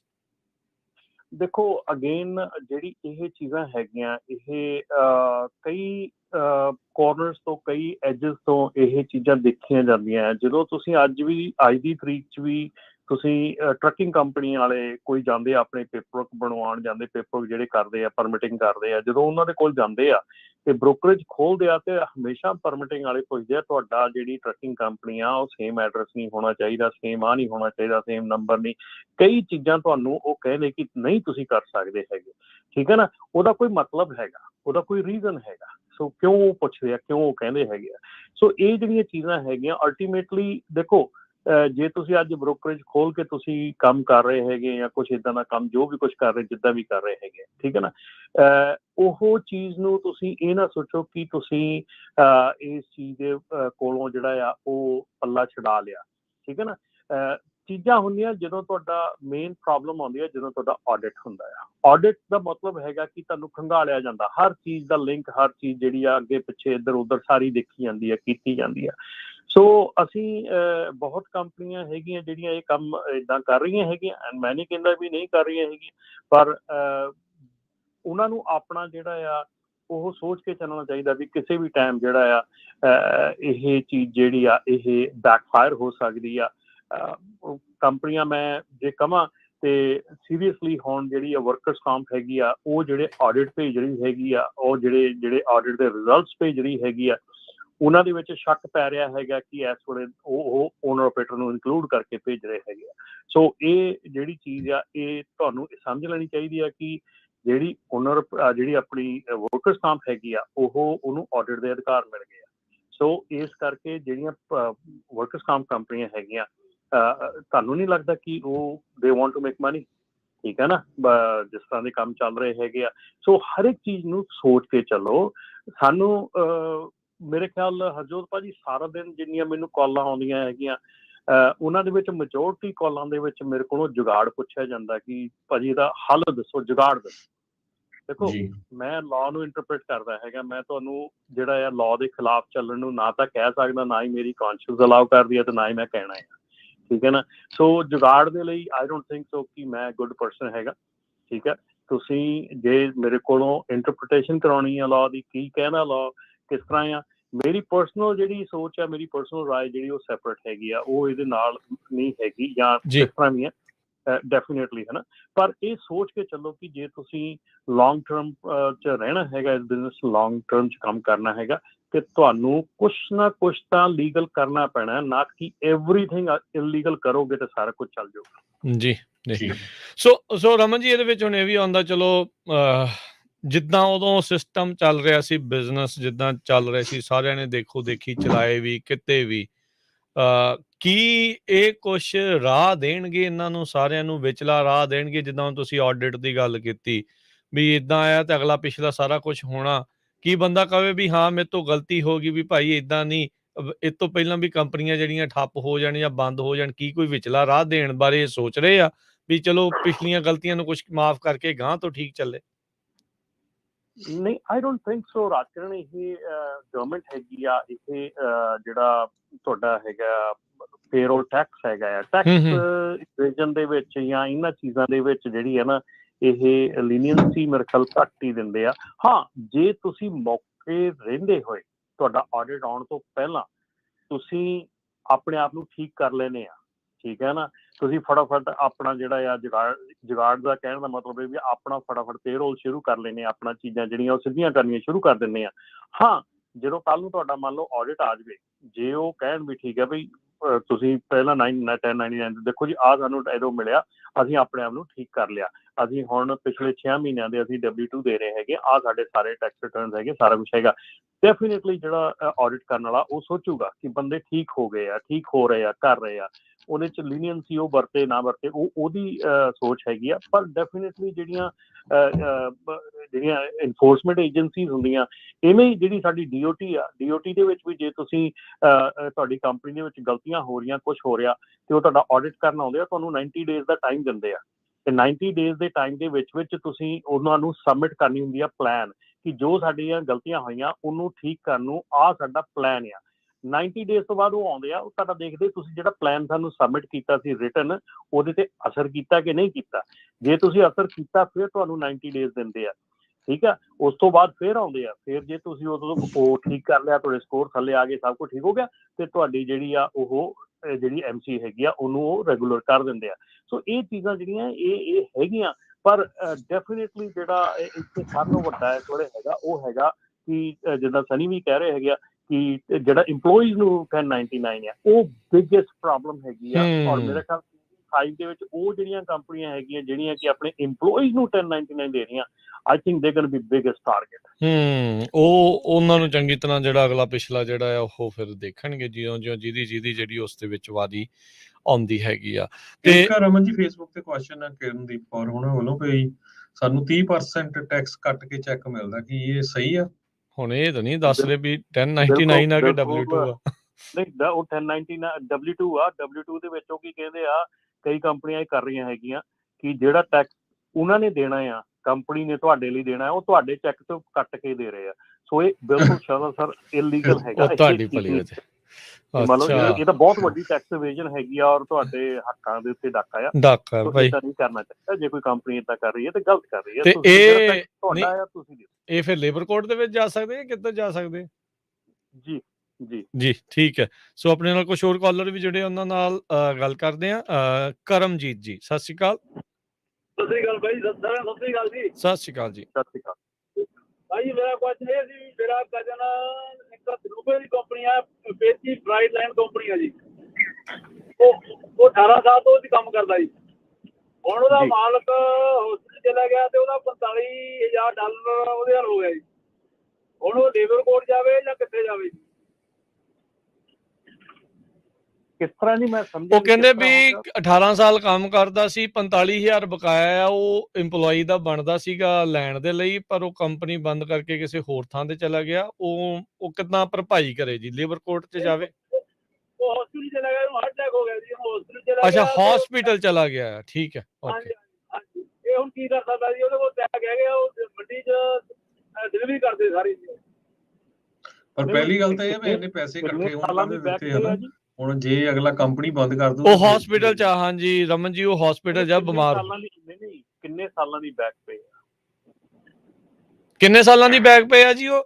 ਕਿੰਨੇ ਇਹ ਤਾਂ ਇਸ ਸਾਲ ਦੀ ਹੈ ਜੀ, ਮਤਲਬ ਇਸ ਸਾਲ ਦੀ ਆ, ਇਸੇ ਸਾਲ ਦੀ? ਹਾਂਜੀ, ਹੌਲੀ ਹੌਲੀ ਉਹਨੇ ਚੈੱਕ ਗਾਂ ਕਰ ਲਵੇ, ਅਗਲੇ ਗਾਂ 'ਚ ਚੈੱਕ ਦੇਵਾਂਗੇ, ਗਾਂ ਚੈੱਕ ਦੇਵਾਂਗੇ। ਅੱਛਾ ਅੱਛਾ, ਉਹ ਤਾਂ ਲੇਬਰ ਕੋਰਟ 'ਚ ਜਾਣਾ ਚਾਹੀਦਾ ਜੀ, ਲੇਬਰ ਕੋਰਟ 'ਚ ਜਾਣਾ। ਲੇਬਰ ਇਹ ਪਰ ਇੱਕ ਚੀਜ਼ ਜਿਹੜੀ ਇੱਥੋਂ ਦੇਖੋ ਇਹ ਪਤਾ ਲੱਗਦੀ ਆ, ਬੰਦੇ ਦਾ ਪਤਾ ਨਹੀਂ, ਬਿਮਾਰ ਸ਼ਮਾਰ ਵੀ ਹੋ ਸਕਦਾ, ਕੰਪਨੀਆਂ ਬੰਦ ਵੀ ਹੋ ਸਕਦੀਆਂ, ਉਹ ਵੀ ਹੋ ਸਕਦੀਆਂ, ਬੈਂਕਰਪਸੀ ਵੀ ਹੋ ਸਕਦੀ ਹੈ, ਕੁਝ ਨਹੀਂ ਮਿਲਣਾ ਚਾਹੀਦਾ। ਸੋ ਫਿਰ ਇਹ ਆ ਵੀ ਤੁਸੀਂ ਇੰਨਾ ਪੈਸਾ ਇਕੱਠਾ ਨਾ ਹੋਣ ਦਿਓ, 45,000 is a lot of money ਵੀ ਇੰਨੇ। ਇੱਕ ਗੱਲ ਹੈ ਰਾਜ, ਜਿਹੜੇ ਆਪਣਾ ਹਰਜੋਤ ਭਾਜੀ, ਜਿਹੜੀ ਬੈਂਕਰਪਸੀ ਆ ਨਾ, ਜਿਹੜਾ ਪੇਰੋਲ ਦਾ ਟੈਕਸ ਹੈਗਾ ਆ, ਇਹ ਕਿਸੇ ਬੈਂਕਰਪਸੀ ਕਲੀਨ ਨਹੀਂ ਹੁੰਦਾ। ਤਾਂ ਤੁਸੀਂ ਚਾਹੇ ਚੈਪਟਰ 7 ਕਰ ਲਓ, ਚਾਹੇ ਜਿਹੜੀ ਮਰਜ਼ੀ ਕਰ ਲਓ। ਪਰ ਮੈਨੂੰ ਲੱਗਦਾ ਭਾਜੀ ਉਹ 1099 ਤੇ ਸੀ ਤਦੇ ਇੰਨਾ ਇਕੱਠਾ ਹੋਇਆ, ਕਿਉਂਕਿ ਜੇ ਤੁਸੀਂ ਪੇਰੋਲ ਤੇ ਆ ਨਾ ਤਾਂ ਤੁਸੀਂ ਤਾਂ ਚੈੱਕ ਲੇਟ ਨਹੀਂ ਕਰ ਸਕਦੇ, ਪਲੰਟੀ ਬਹੁਤ ਪੈਂਦੀ ਆ, 2 ਵੀਕ 4 ਵੀਕ ਲੇਟ ਹੋ ਜਾਏ, ਐਵਰੀ ਕੁਆਟਰਲੀ ਤੁਹਾਨੂੰ ਟੈਕਸ ਫਾਈਲ ਕਰਨਾ ਪੈਂਦਾ, ਰਾਈਟ? ਭਾਜੀ ਜਿਹੜੇ ਬੰਦੇ ਨੇ ਇੰਨਾ ਡਿਲੇ ਕਰਨਾ, ਉਹ W2 ਤੇ ਜਾ ਸਕਦਾ ਕਦੇ? ਹਾਂ ਜੀ ਜੀ, ਜਿਹਨੇ ਗਲਤ ਕੰਮ ਕਰਨਾ ਉਹ W2 ਤੇ ਥੋੜੀ ਜਾ ਕਰੂਗਾ, ਉਹ 1099 ਤੇ ਕਰਦਾ ਹੋਣਾ। ਬਿਲਕੁਲ ਬਿਲਕੁਲ। ਸੋ ਇੱਕ ਤਾਂ ਇਹ ਆ ਵੀ ਜਿਹੜਾ ਤਾਂ ਇੰਪਲੋਈ ਐਜ ਕੰਮ ਕਰਦਾ, ਭਾਈ 1099 ਲੈਣੇ ਬੰਦ ਕਰੋ, ਜਾਂ ਫਿਰ ਤੁਹਾਨੂੰ ਲੱਗਦਾ ਵੀ ਉਹ ਕੰਪਨੀ ਨਹੀਂ ਦਿੰਦੀ ਤੇ ਫਿਰ ਕੰਪਨੀ ਚੇਂਜ ਕਰੋ, ਜਿੱਥੇ W2 ਮਿਲਦਾ ਉੱਥੇ ਜਾਓ। ਤੇ 30% ਵਾਲਾ ਆ, ਇਹ ਵੀ ਉਹਨਾਂ ਨੂੰ ਦੱਸੋ ਵੀ ਭਾਈ ਇਹ ਤੁਸੀਂ ਸਰਾਸਰ ਧੱਕਾ ਕਰ ਰਹੇ ਆ, ਉਹ ਵਾਪਸ ਜਿਹੜਾ ਕਰੋ, ਨਹੀਂ ਤਾਂ ਫਿਰ ਕੋਰਟ ਦੇ ਵਿੱਚ ਜਾਣਗੇ, ਕਿਉਂਕਿ ਕੋਰਟ ਤੋਂ ਹਰ ਕੋਈ ਭੱਜਦਾ ਜਦੋਂ ਅਦਾਲਤਾਂ ਦੇ ਠੱਪੇ ਲੱਗਦੇ ਆ, ਫੈਸਲੇ ਆਉਂਦੇ ਆ, ਕਿਉਂਕਿ ਇਹ ਤੇ ਹੈ ਨਹੀਂ ਕਿਸੇ ਨੂੰ ਡਰਾ ਧਮਕਾ ਕੇ ਕਰ ਲੂੰਗੇ, ਕੋਰਟ ਨੂੰ ਥੋੜੀ ਤੁਸੀਂ ਡਰਾ ਧਮਕਾ ਲਓਗੇ, ਉਹਨਾਂ ਨੇ ਤਾਂ ਫਿਰ ਤੁਹਾਡੇ ਖਿਲਾਫ, ਤੁਹਾਡੀ ਕੰਪਨੀ ਖਿਲਾਫ ਫੈਸਲਾ ਸੁਣਾ ਹੀ ਦੇਣਾ ਆ। ਸੋ ਭਾਈ ਸਿੱਧੇ ਰਹਿ ਕੇ ਚੱਲਣ ਦੇ ਵਿੱਚ ਹੀ ਜਿਹੜਾ ਉਹ ਫਾਇਦਾ ਆ, ਲਾਅ ਦੇ ਨਾਲ ਜਿਹੜਾ ਉਹ ਮਿਲ ਕੇ ਜਿਹੜਾ ਉਹ ਚੱਲੋ, ਅਦਰਵਾਈਜ਼ ਕੰਮ ਜਿਹੜੇ ਸਾਰਿਆਂ ਦੇ ਖਰਾਬ ਹੋਣੇ ਆ। ਸੁਖਦੀਪ ਜੀ, ਸਤਿ ਸ਼੍ਰੀ ਅਕਾਲ ਜੀ। ਸੁਖਦੀਪ ਜੀ, ਸਤਿ ਸ਼੍ਰੀ ਅਕਾਲ ਜੀ, ਸਾਰਿਆਂ ਵੀਰਾਂ ਨੂੰ ਸਤਿ ਸ਼੍ਰੀ ਅਕਾਲ। ਰਮਨ ਜੀ, ਮੇਰਾ ਕੁਐਸਚਨ ਹੈ ਜੀ, ਮੇਰੇ ਫਰੈਂਡ ਨੂੰ ਅੱਜ ਤੋਂ 5 ਸਾਲ 2017 DUI ਮਿਲੀ ਸੀ, ਤੇ ਕੀ ਉਹ ਐਕਸਪੰਜ ਹੋ ਸਕਦੀ ਹੈ ਜੀ, ਜਿਹਦੇ ਨਾਲ ਉਹਨੂੰ ਕੰਮ ਦੇ ਵਿੱਚ ਪ੍ਰੋਬਲਮ ਨਾ ਆਵੇ ਜਦੋਂ ਕੋਈ ਕਿਤੇ ਨਵੇਂ ਥਾਂ ਤੇ ਕੰਮ ਕਰਨਾ ਜੀ? ਉਹ ਤਾਂ ਆਉਣੀ ਹੈ ਜੀ, ਉਹ ਨਹੀਂ DUI 10 ਸਾਲ ਰਹਿੰਦੀ ਭਾਜੀ, ਆਉਣੀ ਆ, ਤੁਹਾਨੂੰ ਉਹਦੇ ਨਾਲ ਵਰਕਆਊਟ ਕਰਨਾ ਪੈਣਾ ਆ, ਤੁਹਾਨੂੰ ਉਹਦੇ ਨਾਲ ਕਲੀਨ ਰਹਿਣਾ ਪੈਣਾ ਆ, ਤੇ ਪ੍ਰੋਬਲਮ ਜਿਹੜੀ DUI ਦੀ ਹੈਗੀ ਆ ਉਹ ਤਾਂ ਬਹੁਤ ਲੌਂਗ ਲਾਸਟਿੰਗ ਹੈਗੀ ਆ। ਠੀਕ ਹੈ ਜੀ। 10 ਸਾਲ ਰੈਕਡ 'ਚ ਰਹਿੰਦੀ ਆ। ਇੰਸ਼ੋਰੈਂਸ ਕੰਪਨੀਆਂ 3 ਸਾਲ ਲਈ ਕਾਊਂਟ ਕਰਦੀਆਂ, ਪਰ ਕਿਉਂਕਿ ਟਰੱਕਿੰਗ ਦੇ ਵਿੱਚ ਅਗਲਾ ਘਾਬਰਦਾ, ਜੇ ਲੋਡ ਦੇਣਾ ਜਿਹਦੇ ਨਾਲ ਕੰਮ ਪਹਿਲਾਂ ਏਦਾਂ DUI ਹੋਈ ਆ, ਕੱਲ ਨੂੰ ਨਾ ਮੁੜ ਕੇ ਹੋਵੇ, ਰਾਈਟ? ਬਿਲਕੁਲ ਜੀ, ਮੈਂ ਇੱਥੇ ਇੱਕ ਜਿਹੜੀ ਆ ਨਿਊਜ਼ ਵੀ ਆਪਣੀ ਰਾਜ ਨਾਲ ਸ਼ੇਅਰ ਕਰਨੀ ਚਾਹੁੰਦਾ। ਕੱਲ ਦਾ ਪਰਸੋਂ ਦੀ ਨਿਊਜ਼ ਹੈਗੀ ਆ, ਟੈਕਸਸ ਦੇ ਵਿੱਚ ਆਪਣਾ ਇੱਕ ਡਰਾਈਵਰ ਜਿਹੜਾ ਆ 31 ਸਾਲਾ ਡਰਾਈਵਰ, ਜਿਹੜਾ ਇੱਕ ਟਰੱਕ ਸਟਾਪ ਦੇ ਉੱਤੇ ਆਪਣਾ ਟਰੱਕ ਚੱਲਦਾ ਛੱਡ ਕੇ ਖੜਾ, ਤੇ ਉਹ ਤੁਰ ਕੇ ਕਿਸੇ ਦੇ ਘਰ ਜਾ ਵੜਿਆ। ਉੱਥੇ ਘਰ ਦੇ ਵਿੱਚ ਜਦੋਂ ਉਹਨੂੰ, ਘਰ ਖਾਲੀ ਸੀਗਾ, ਪਰ ਉਹਦੇ ਨੈਕਸਟ ਡੋਰ ਨੇਬਰ ਨੇ ਦੇਖਿਆ ਤੇ ਉਹਨੂੰ ਉੱਥੋਂ ਉਹਨੇ ਭਜਾਇਆ ਵੀ ਤੂੰ ਇੱਥੇ ਕੀ ਕਰਦਾ ਆ। ਫਿਰ ਉਹ ਉਹਨਾਂ ਦੇ ਘੋੜਿਆਂ ਦੇ ਬਾਰਨ ਦੇ ਵਿੱਚ ਚਲਾ ਗਿਆ। ਫਿਰ ਉੱਥੇ ਜਾ ਕੇ ਜਦੋਂ ਪੁਲਿਸ ਨੂੰ ਉਹਨੇ ਕਾਲ ਕਰਤੀ ਤੇ ਟੈਕਸਸ ਦੀ ਜਿਹੜੀ ਸਟੇਟ ਪੁਲਿਸ ਆ ਉਹ ਆਈ, ਉਹਨਾਂ ਨੇ ਉਹਨੂੰ ਗ੍ਰਿਫਤਾਰ ਕਰਨ ਦੀ ਕੋਸ਼ਿਸ਼ ਕੀਤੀ ਤੇ ਉਹਨੇ ਉਹਨਾਂ ਨਾਲ ਕੀਤੀ ਲੜਾਈ। ਉੱਥੇ ਮਤਲਬ ਖਿੱਚਾਤਾਣ ਹੋਈ ਤੇ ਫਿਰ ਉਹਨੂੰ ਪੁੱਛਿਆ ਗਿਆ ਕਿ ਤੂੰ ਮਤਲਬ ਕਿ ਜਦੋਂ ਕਿਉਂ ਤੂੰ ਏਦਾਂ ਕਰ ਰਿਹਾ ਹੈਗਾ, ਤੇ ਕਹਿੰਦਾ ਵੀ ਮੈਨੂੰ ਕੁਛ ਨਹੀਂ ਪਤਾ ਹੈਗਾ। ਫਿਰ ਉਹਨਾਂ ਕਿਹਾ ਵੀ ਤੂੰ ਸਾਡੇ ਨਾਲ ਫਾਈਟ ਕਿਉਂ ਕੀਤੀ, ਤੇ ਕਹਿੰਦਾ ਵੀ ਮੈਨੂੰ ਘੋੜੇ ਕਹਿੰਦੇ ਸੀ ਵੀ ਤੂੰ ਫਾਈਟ ਕਰ ਰਿਹਾ। ਉਹਨੂੰ ਬੰਦੇ ਨੂੰ ਐਕਚੁਅਲ ਦੇ ਵਿੱਚ ਉਹਦੀ ਜਿਹੜਾ ਸਿੰਥੈਟਿਕ ਮੈਰੀਜੁਆਨਾ ਤੇ PSP ਉਹਦੇ ਉੱਤੇ ਬਹੁਤ ਜ਼ਿਆਦਾ ਹਾਈ ਸੀਗਾ, ਤੇ ਉਹਨੂੰ ਗ੍ਰਿਫਤਾਰ ਕਰਕੇ ਉਹਨਾਂ ਨੇ ਜਿਹੜਾ ਜੇਲ੍ਹ ਦੇ ਵਿੱਚ ਲੈ ਗਏ ਹੈਗੇ ਆ। ਪਰ ਇਹ ਜਿਹੜੀ ਪ੍ਰੋਬਲਮ ਹੈਗੀ ਆ, ਇਹ ਬਹੁਤ ਜ਼ਿਆਦਾ ਫੈਲਦੀ ਜਾ ਰਹੀ ਆ। ਮੈਂ ਪਲੀਜ਼ ਤੁਹਾਨੂੰ ਇਹ ਗੱਲ ਕਹਾਂ, ਸਾਰੇ ਵੀ ਜਿਹੜੇ ਸੁਣਨ ਵਾਲੇ ਹੈਗੇ ਆ, ਜੇ ਤੁਸੀਂ ਕੁਛ ਵੀ ਇੱਦਾਂ ਦਾ ਕਰਦੇ ਆ, ਪਲੀਜ਼ ਆਪਣੀ ਜ਼ਿੰਦਗੀ ਨਾਲ ਨਾ ਖੇਡੋ, ਆਪਣੇ ਪਰਿਵਾਰ ਦੀ ਜ਼ਿੰਦਗੀ ਨਾਲ ਨਾ ਖੇਡੋ, ਬੱਚਿਆਂ ਦੀ ਜ਼ਿੰਦਗੀ ਦੇਖੋ ਪਿੱਛੇ। ਜੇ ਤੁਸੀਂ ਇਕੱਲੇ ਆ, ਮਾਂ ਪਿਓ ਦੇਖੋ, ਸਾਰਾ ਪਰਿਵਾਰ ਦੇਖੋ ਪਲੀਜ਼। ਤੇ ਜੇ ਤੁਸੀਂ DUI ਜਾਂ ਇੱਦਾਂ ਦੇ ਕਿਸੇ ਡਰੱਗ ਟੈਸਟ ਦੇ ਵਿੱਚ ਪੋਜ਼ੀਟਿਵ ਆ ਜਾਂਦੇ ਆ, ਤੇ ਹਾਲਾਤ ਬਹੁਤ ਮਾੜੇ ਹੁੰਦੇ ਆ ਤੁਹਾਡੇ, ਮਤਲਬ ਬਹੁਤ ਜ਼ਿਆਦਾ ਜਿਹੜੀ ਆ ਮਤਲਬ ਮਾੜੀ ਗੱਲ ਹੈਗੀ ਆ। ਸੋ ਪਲੀਜ਼ ਇਹ ਚੀਜ਼ਾਂ ਦੇ ਉੱਤੇ ਧਿਆਨ ਰੱਖੋ। ਇਹ ਇਕੱਲੇ ਭਾਜੀ ਉਹ ਨਹੀਂ ਰਮਨ ਜੀ, ਜਿਹੜੇ ਸਾਡੇ ਵਰਗੇ ਕਾਰ ਤੇ ਜਾਂਦੇ ਆ ਰੋਡ ਤੇ, ਫਿਰ ਉਹਨਾਂ ਨੂੰ ਕੀ ਪਤਾ ਕਿੰਨੇ ਕੁ ਮਰਨੇ ਆ, ਰਾਈਟ? ਸੋ ਤੁਸੀਂ ਹੋਰਨਾਂ ਦੀ ਜ਼ਿੰਦਗੀ ਵੀ ਖਤਰੇ 'ਚ ਪਾਉਂਦੇ ਆ। ਬਿਲਕੁਲ ਬਿਲਕੁਲ ਬਿਲਕੁਲ। ਕਿਉਂਕਿ ਇਹਨਾਂ ਨੂੰ ਤਾਂ ਪਹਿਲਾਂ ਹੀ ਆਪਣੀ ਜ਼ਿੰਦਗੀ ਦੀ ਕੀਮਤ ਨਹੀਂ ਪਤਾ, ਤਾਂ ਹੀ ਤਾਂ ਇੱਦਾਂ ਪੁੱਠੇ ਸਿੱਧੇ ਜਿਹੜੇ ਨਸ਼ਿਆਂ ਵੱਲ ਨੂੰ ਜਿਹੜੇ ਹੋਏ ਆ। ਦੂਜਿਆਂ ਦੇ ਲਈ ਭਾਈ ਸੋਚ ਲਓ, ਬਾਕੀਆਂ ਦੇ ਲਈ, ਪਰਿਵਾਰਾਂ ਦੇ ਲਈ, ਉਹਨਾਂ ਦੇ ਲਈ ਜਿਹੜਾ ਉਹ ਸੋਚੋ। ਕੀ ਤੁਸੀਂ ਖਬਰ ਬਣ ਕੇ ਰਹਿ ਜਾਣਾ ਹੈ ਇਸ ਦੁਨੀਆ ਦੇ ਉੱਤੇ? ਨਾ, ਇੱਦਾਂ ਦਾ ਕੰਮ ਨਾ ਜਿਹੜਾ ਉਹ ਤੁਸੀਂ ਕਰੋ। ਮਤਲਬ ਤੁਸੀਂ ਇਹ ਸੋਚੋ ਵੀ ਉਹ ਡਰਾਈਵਰ ਡਰਾਈਵ ਕਰਕੇ ਉੱਥੇ ਟਰੱਕ ਸਟਾਪ ਤੇ ਪਹੁੰਚਿਆ ਤੇ ਕਿਸ ਹਾਲਾਤ ਦੇ ਵਿੱਚ ਡਰਾਈਵ ਕਰ ਰਿਹਾ। ਗੱਡੀ ਚੱਲਦੀ ਛੱਡ ਕੇ ਉੱਥੋਂ ਜਾ ਕੇ ਕਿਸੇ ਦੇ ਘਰੇ ਕਿ ਘੋੜਾ ਕਹਿੰਦਾ ਵੀ ਉਹਨਾਂ ਲੜੋ ਪੁਲਿਸ ਵਾਲਿਆਂ ਨਾਲ, ਤੇ ਪੁਲਿਸ ਵਾਲੇ ਨਾਲ ਕੋਈ ਗੋਲੀ ਮਾਰ ਦਿੱਤੀ ਹੁੰਦੀ ਤੇ ਫਿਰ ਉਹਨਾਂ ਨੇ ਕਹਿਣਾ ਵੀ ਧੱਕਾ ਵੀ ਕਰਤਾ ਹੈ। ਫਿਰ ਫਿਰ ਵੀ ਆਪਾਂ ਕਹਿੰਦੇ ਵੀ ਠੀਕ ਆ, ਮਤਲਬ ਪਰ ਬਹੁਤ ਮਾੜੀ ਗੱਲ। ਇਹ ਕੰਮ ਜਿਹੜਾ ਵੱਧਦਾ ਜਾਣਾ ਆ, ਇਹ ਠੀਕ ਨਹੀਂ ਹੈਗਾ। ਥੈਂਕ ਯੂ ਜੀ ਕਾਲ ਦੇ ਲਈ। ਤੇ ਇੱਕ ਕਾਲਰ ਲਵਾਂਗੇ ਤੇ ਇੱਕ ਅੱਧੀ ਜਿਹੜੀ ਖਬਰ ਆ ਉਸ ਦੇ ਉੱਤੇ ਵੀ ਆਪਾਂ ਫਿਰ ਨਜ਼ਰ ਮਾਰਨੀ ਆ। ਲੋਡ ਬੋਰਡਸ ਦੇ ਉੱਤੇ ਬ੍ਰੋਕਰਸ ਦੇ ਨਾਲ ਸੰਬੰਧਿਤ ਕੀ ਚੱਲ ਰਿਹਾ ਹੈ, FMCSA ਕੀ ਆਖਦੀ, ਉਸ ਦੇ ਬਾਰੇ ਤੁਹਾਨੂੰ ਦੱਸਾਂਗੇ। ਉਸ ਤੋਂ ਪਹਿਲਾਂ ਇੱਕ ਕਾਲਰ ਲੈ ਲਈਏ। ਅਭੀ ਜੀ ਜੁੜੇ ਨੇ। ਹਾਂਜੀ, ਸਤਿ ਸ਼੍ਰੀ ਅਕਾਲ ਜੀ। ਹਾਂਜੀ, ਪੰਜਾਬੀ ਰੇਡੀਓ ਟੀਮ ਨੂੰ ਸਾਰਿਆਂ ਨੂੰ, ਸਰੋਤਿਆਂ ਨੂੰ ਸਤਿ ਸ਼੍ਰੀ ਅਕਾਲ ਜੀ। ਭਾਜੀ ਗੱਲ ਹੁਣ ਆਪਣੇ ਕਿਸੇ ਹੁਣੇ ਸਰੋਤੇ ਨੇ ਫੋਨ ਕੀਤਾ ਸੀਗਾ, ਕੋਈ ਐਮਪਲੋਇਰ ਹੈਗਾ, ਉਹ ਆਪਣੇ EMPLOYEES ਨੂੰ ਵਗੈਰਾ 30% ਟੈਕਸ ਵਗੈਰਾ ਕੱਟ ਕੇ ਦੇ ਰਿਹਾ। ਤੇ ਮੈਂ ਤਾਂ ਇਸ ਕਰਕੇ ਕਹਿਣ ਰਿਹਾ ਸੀਗਾ ਵੀ ਅਸੀਂ ਨਾ ਮਤਲਬ ਭਾਜੀ ਰਮਨ ਭਾਜੀ ਹਮੇਸ਼ਾ ਕਹਿੰਦੇ ਹੁੰਦੇ ਵੀ ਬਿਜ਼ਨਸ ਦਾ ਸਾਨੂੰ ਕੋਈ ਪਲਾਨ ਹੋਣਾ ਚਾਹੀਦਾ, ਸਾਡੇ ਕਰਨ ਦਾ ਸਾਨੂੰ ਤਰੀਕਾ, ਉਹਦੀ ਜਾਣਕਾਰੀ ਹੋਣੀ ਜ਼ਰੂਰੀ ਆ। ਵੀ ਹਰ ਕੰਮ ਵਿੱਚ ਦੇਖੋ ਜੇ ਚਾਹੇ ਉਹ ਐਮਪਲੋਇਰ ਆ ਗਿਆ, ਉਹ ਹੁਣ 30% ਟੈਕਸ ਕੱਟੀ ਜਾ ਰਿਹਾ, ਈਵਨ ਉਹਦਾ ਹੱਕ ਨਹੀਂ ਬਣਦਾ ਨਾ। ਜੇ ਸਾਡੀ ਔਨ ਆਪਰੇਟਰ ਦੀ ਗੱਲ ਆ ਜਾਂਦੀ ਆ, ਔਨ ਆਪਰੇਟਰ ਵਿੱਚ ਅਸੀਂ ਫੇਲ ਹੋਈ ਜਾਂਦੇ ਹਾਂ। ਈਵਨ ਅਸੀਂ ਬ੍ਰੋਕਰੇਜ ਕੰਪਨੀਆਂ ਵੀ ਸਾਡੇ ਮਤਲਬ ਪੰਜਾਬੀਆਂ ਨੇ ਖੋਲੀਆਂ ਹੋਈਆਂ, ਹੋਰ ਵੀ ਕਈਆਂ ਨੇ ਖੋਲੀਆਂ। ਪਰ ਇਹ ਗੱਲ ਇੱਦਾਂ ਵੀ ਚੰਗੇ ਵੀ ਹੈਗੇ ਵਿੱਚ ਬੰਦੇ, ਪਰ ਮੋਸਟਲੀ ਤੁਸੀਂ ਅਗਰ ਜਿਹੜੇ ਅਸੀਂ ਵੈਰੀਫਾਈ ਕਰਕੇ ਦੇਖਦੇ ਹਾਂ ਨਾ ਬ੍ਰੋਕਰ ਦਾ ਕ੍ਰੈਡਿਟ ਸਕੋਰ, ਸਾਡੇ ਬੰਦੇ ਦਾ ਕ੍ਰੈਡਿਟ ਸਕੋਰ 60 ਆ, ਕਿਸੇ ਦਾ 65 ਆ। ਹਾਲਾਂਕਿ ਜਿਹੜਾ 80 ਦੇ ਉੱਪਰ ਜਿਹੜਾ ਉਹ ਵਧੀਆ ਮੰਨਿਆ ਜਾਂਦਾ, 80 ਵੀ ਮਾੜਾ ਮੰਨਿਆ ਜਾਂਦਾ, 90 ਦੇ ਉੱਪਰ ਵਧੀਆ ਮੰਨਿਆ ਜਾਂਦਾ ਹੈਗਾ। ਸਾਡੇ ਜਿਹੜੀ ਬ੍ਰੋਕਰੇਜ ਕੰਪਨੀਆਂ ਹੈਗੀਆਂ ਉਹਦੇ ਵਿੱਚ ਵੀ ਸਾਡੇ ਬੰਦਿਆਂ ਦਾ ਕ੍ਰੈਡਿਟ ਸਕੋਰ ਕਾਫੀ ਲੋ ਚੱਲਦਾ। ਮੇਰੇ ਕਹਿਣ ਦਾ ਮਤਲਬ ਇਹ ਹੈਗਾ ਵੀ ਮਤਲਬ ਕਿਸੇ ਨੂੰ ਮਾੜਾ ਨਹੀਂ ਕਹਿੰਦੇ, ਮੈਂ ਮਤਲਬ ਇਸ ਚੀਜ਼ ਦਾ ਹੈਗਾ ਵੀ ਆਪਣੇ ਆਪ ਨੂੰ ਸਾਨੂੰ ਬਣਾਉਣਾ ਚਾਹੀਦਾ ਕਿ ਕਾਰੋਬਾਰ ਦੇ ਵਿੱਚ ਬੈਸਟ ਬਣੀਏ, ਹਰ ਇੱਕ ਬੰਦਾ ਵਧੀਆ ਪੈਸਾ ਕਮਾਵੇ। ਇਹ ਨਹੀਂ ਹੈਗਾ ਵੀ ਕਿਸੇ ਟਾਰਗੇਟ ਕਰੀ ਵੀ ਕਈਆਂ ਬੰਦੇ ਦੀ ਆਦਤ ਹੁੰਦੀ ਆ ਵੀ ਉਹ ਕਿਉਂ ਮਤਲਬ ਘੜੀਆ ਸੋਚ ਦੇ ਮਾਲਕ ਹੁੰਦੇ, ਜਿੱਦਾਂ ਵੀ ਉਹ ਬੰਦਾ ਕਿਉਂ ਏਦਾਂ ਪੈਸੇ ਬਣਾਉਣ ਰਿਹਾ। ਇਹ ਚੀਜ਼ਾਂ ਸਾਡੇ ਦਿਮਾਗ 'ਚ ਨਹੀਂ ਹੋਣੀਆਂ ਚਾਹੀਦੀਆਂ, ਗਲਤ ਗੱਲਾਂ ਹੁੰਦੀਆਂ। ਹਰ ਬੰਦੇ ਨੂੰ ਵਧੀਆ ਪੈਸਾ ਬਣਾਉਣਾ ਚਾਹੀਦਾ, ਹਰ ਬੰਦੇ ਦਾ ਕੰਮ ਵਧੀਆ ਚੱਲਣਾ ਚਾਹੀਦਾ, ਚਾਹੇ ਕੋਈ ਟਰੱਕ ਚਲਾਉਂਦਾ, ਚਾਹੇ ਕੋਈ EMPLOYER ਆ, ਤੇ ਚਾਹੇ ਕੋਈ ਬ੍ਰੋਕਰ ਹੈਗਾ ਆ। ਇਹ ਨਹੀਂ ਹੈਗਾ ਵੀ ਤੁਸੀਂ ਕਿਸੇ ਦੀ ਇਨਕਮ ਨੂੰ ਖੋ ਕੇ ਆਪਣੀ ਜੇਬ 'ਚ ਨਾ ਭਰੋ। ਹਾਲਾਂਕਿ ਸਾਡੇ ਕਿਹਾ ਗਿਆ ਵੀ ਅਸੀਂ ਕਿਸੇ ਦਾ ਹੱਕ ਮਾਰ ਕੇ ਖਾਣਾ, ਉਹ ਗਲਤ ਗੱਲ ਮੰਨੀ ਜਾਂਦੀ ਹੈ, ਪਰ ਉਹ ਦਿਮਾਗ ਦੇ ਨਾ ਉਹ 'ਚ ਪੜਦਾ ਪੈ ਜਾਂਦਾ ਏਦਾਂ ਬੰਦੇ ਦੇ, ਉਹ ਬੰਦਾ ਹਟਦਾ ਨਹੀਂ। ਅਸੀਂ ਸਹੀ ਚੀਜ਼ ਪਾਸੇ ਨਹੀਂ ਤੁਰਦੇ ਹੈਗੇ। ਸਾਨੂੰ ਕੋਸ਼ਿਸ਼ ਲੋੜ ਹੈਗੀ ਆ, ਸਾਨੂੰ ਭਾਵੇਂ ਜਿੱਦਾਂ ਮਰਜ਼ੀ, ਚਾਹੇ ਇਕੱਠੇ ਹੋ ਕੇ ਕਰੋ, ਚਾਹੇ ਕਿੱਦਾਂ ਵੀ ਹੈਗਾ, ਸਿਸਟਮ ਬਣਾਓ ਜਿਹਦੇ ਨਾਲ ਹਰ ਇੱਕ ਬੰਦੇ ਦੀ ਇਨਕਮ ਵਧੀਆ ਹੋਵੇ, ਹਰ ਇੱਕ ਬੰਦੇ ਦਾ ਪਰਿਵਾਰ ਆ, ਹਰ ਇੱਕ ਬੰਦੇ ਨੇ ਖਰਚਾ ਕਰਨਾ। ਇਹ ਨਹੀਂ ਹੈਗਾ ਵੀ ਮੈਂ ਜ਼ਿਆਦਾ ਹੀ ਰਾਜਾ ਬਣ ਕੇ ਆਪਣੇ ਨੂੰ ਦੱਸਾਂ ਮੈਂ ਬਹੁਤ ਬਣਨਾ, ਬਾਕੀਆਂ ਦੇ ਪੈਸੇ ਖੋਈ ਜਾਵਾਂ। ਤਰੀਕੇ ਨਾਲ ਚੱਲਣ ਦੀ ਲੋੜ ਹੈ। ਤੇ ਮੈਂ ਵੀ ਇਸ ਕਰਕੇ ਮੈਂ ਕਹਿੰਦਾ ਵੀ ਆਪਣੇ ਭਰਾਵਾਂ ਨੂੰ ਵੀ ਚਲੋ ਕੁਛ ਨਾ ਕੁਛ ਹੱਥ ਪੈਰ ਮਾਰ ਕੇ ਕੋਈ ਚੀਜ਼ ਸਿਸਟਮ ਬਣਾਓ, ਜਿਹਨਾਂ ਤੁਸੀਂ ਨਾ ਤਾਂ ਕਾਨੂੰਨ ਤੁਹਾਡੇ ਤੁਹਾਡੇ ਉੱਪਰ ਆ ਕੇ ਭਾਰੀ ਹੋਵੇ। ਤੁਸੀਂ ਕਾਨੂੰਨ ਨੂੰ ਆਪਣੇ ਭਾਈ ਪੇਪਰ ਮੰਗਦਾ ਚੱਕ ਕੇ ਪੇਪਰ ਦਿਖਾ, ਦੇਖੋ ਤੁਹਾਨੂੰ ਕੁਛ ਕਹਿ ਨਹੀਂ ਸਕਦੇ ਜੇ ਤੁਸੀਂ ਸਹੀ ਹੈ ਨਾ। ਇਸ ਕਰਕੇ ਕੋਈ ਆਪਣਾ ਸਿਸਟਮ ਨਾਲ ਚੱਲਣ ਦੀ ਲੋੜ ਹੈ। ਤੇ ਮੇਰੀ ਇਹੀ ਤੁਹਾਨੂੰ ਤੁਹਾਡੇ ਰੇਡੀਓ ਰਾਹੀਂ ਦੱਸਦਾ। ਤਾਂ ਬਾਕੀ ਰਮਨ ਭਾਈ ਆਪਣੇ ਕਮੈਂਟ ਦੇ ਸਕਦੇ। Thank you. ਬਿਲਕੁਲ ਸਿਸਟਮ ਤਾਂ ਹੈਗਾ, ਸਿਰ ਫੋਲੋ ਕਰਨਾ। ਨਹੀਂ ਤਾਂ ਆਪਣੀ ਗੁਆਂਢੀ ਮੁਲਕ ਦੇਖਦੇ ਰੋਜ਼ ਕਿੱਦਾਂ ਉੱਥੇ ਪ੍ਰੋਟੈਸਟ ਹੁੰਦੇ ਆ, ਜਿਹੜੇ ਲੋਕਾਂ ਦੇ ਘਰਾਂ ਦੇ ਬਾਹਰ ਜਾ ਕੇ।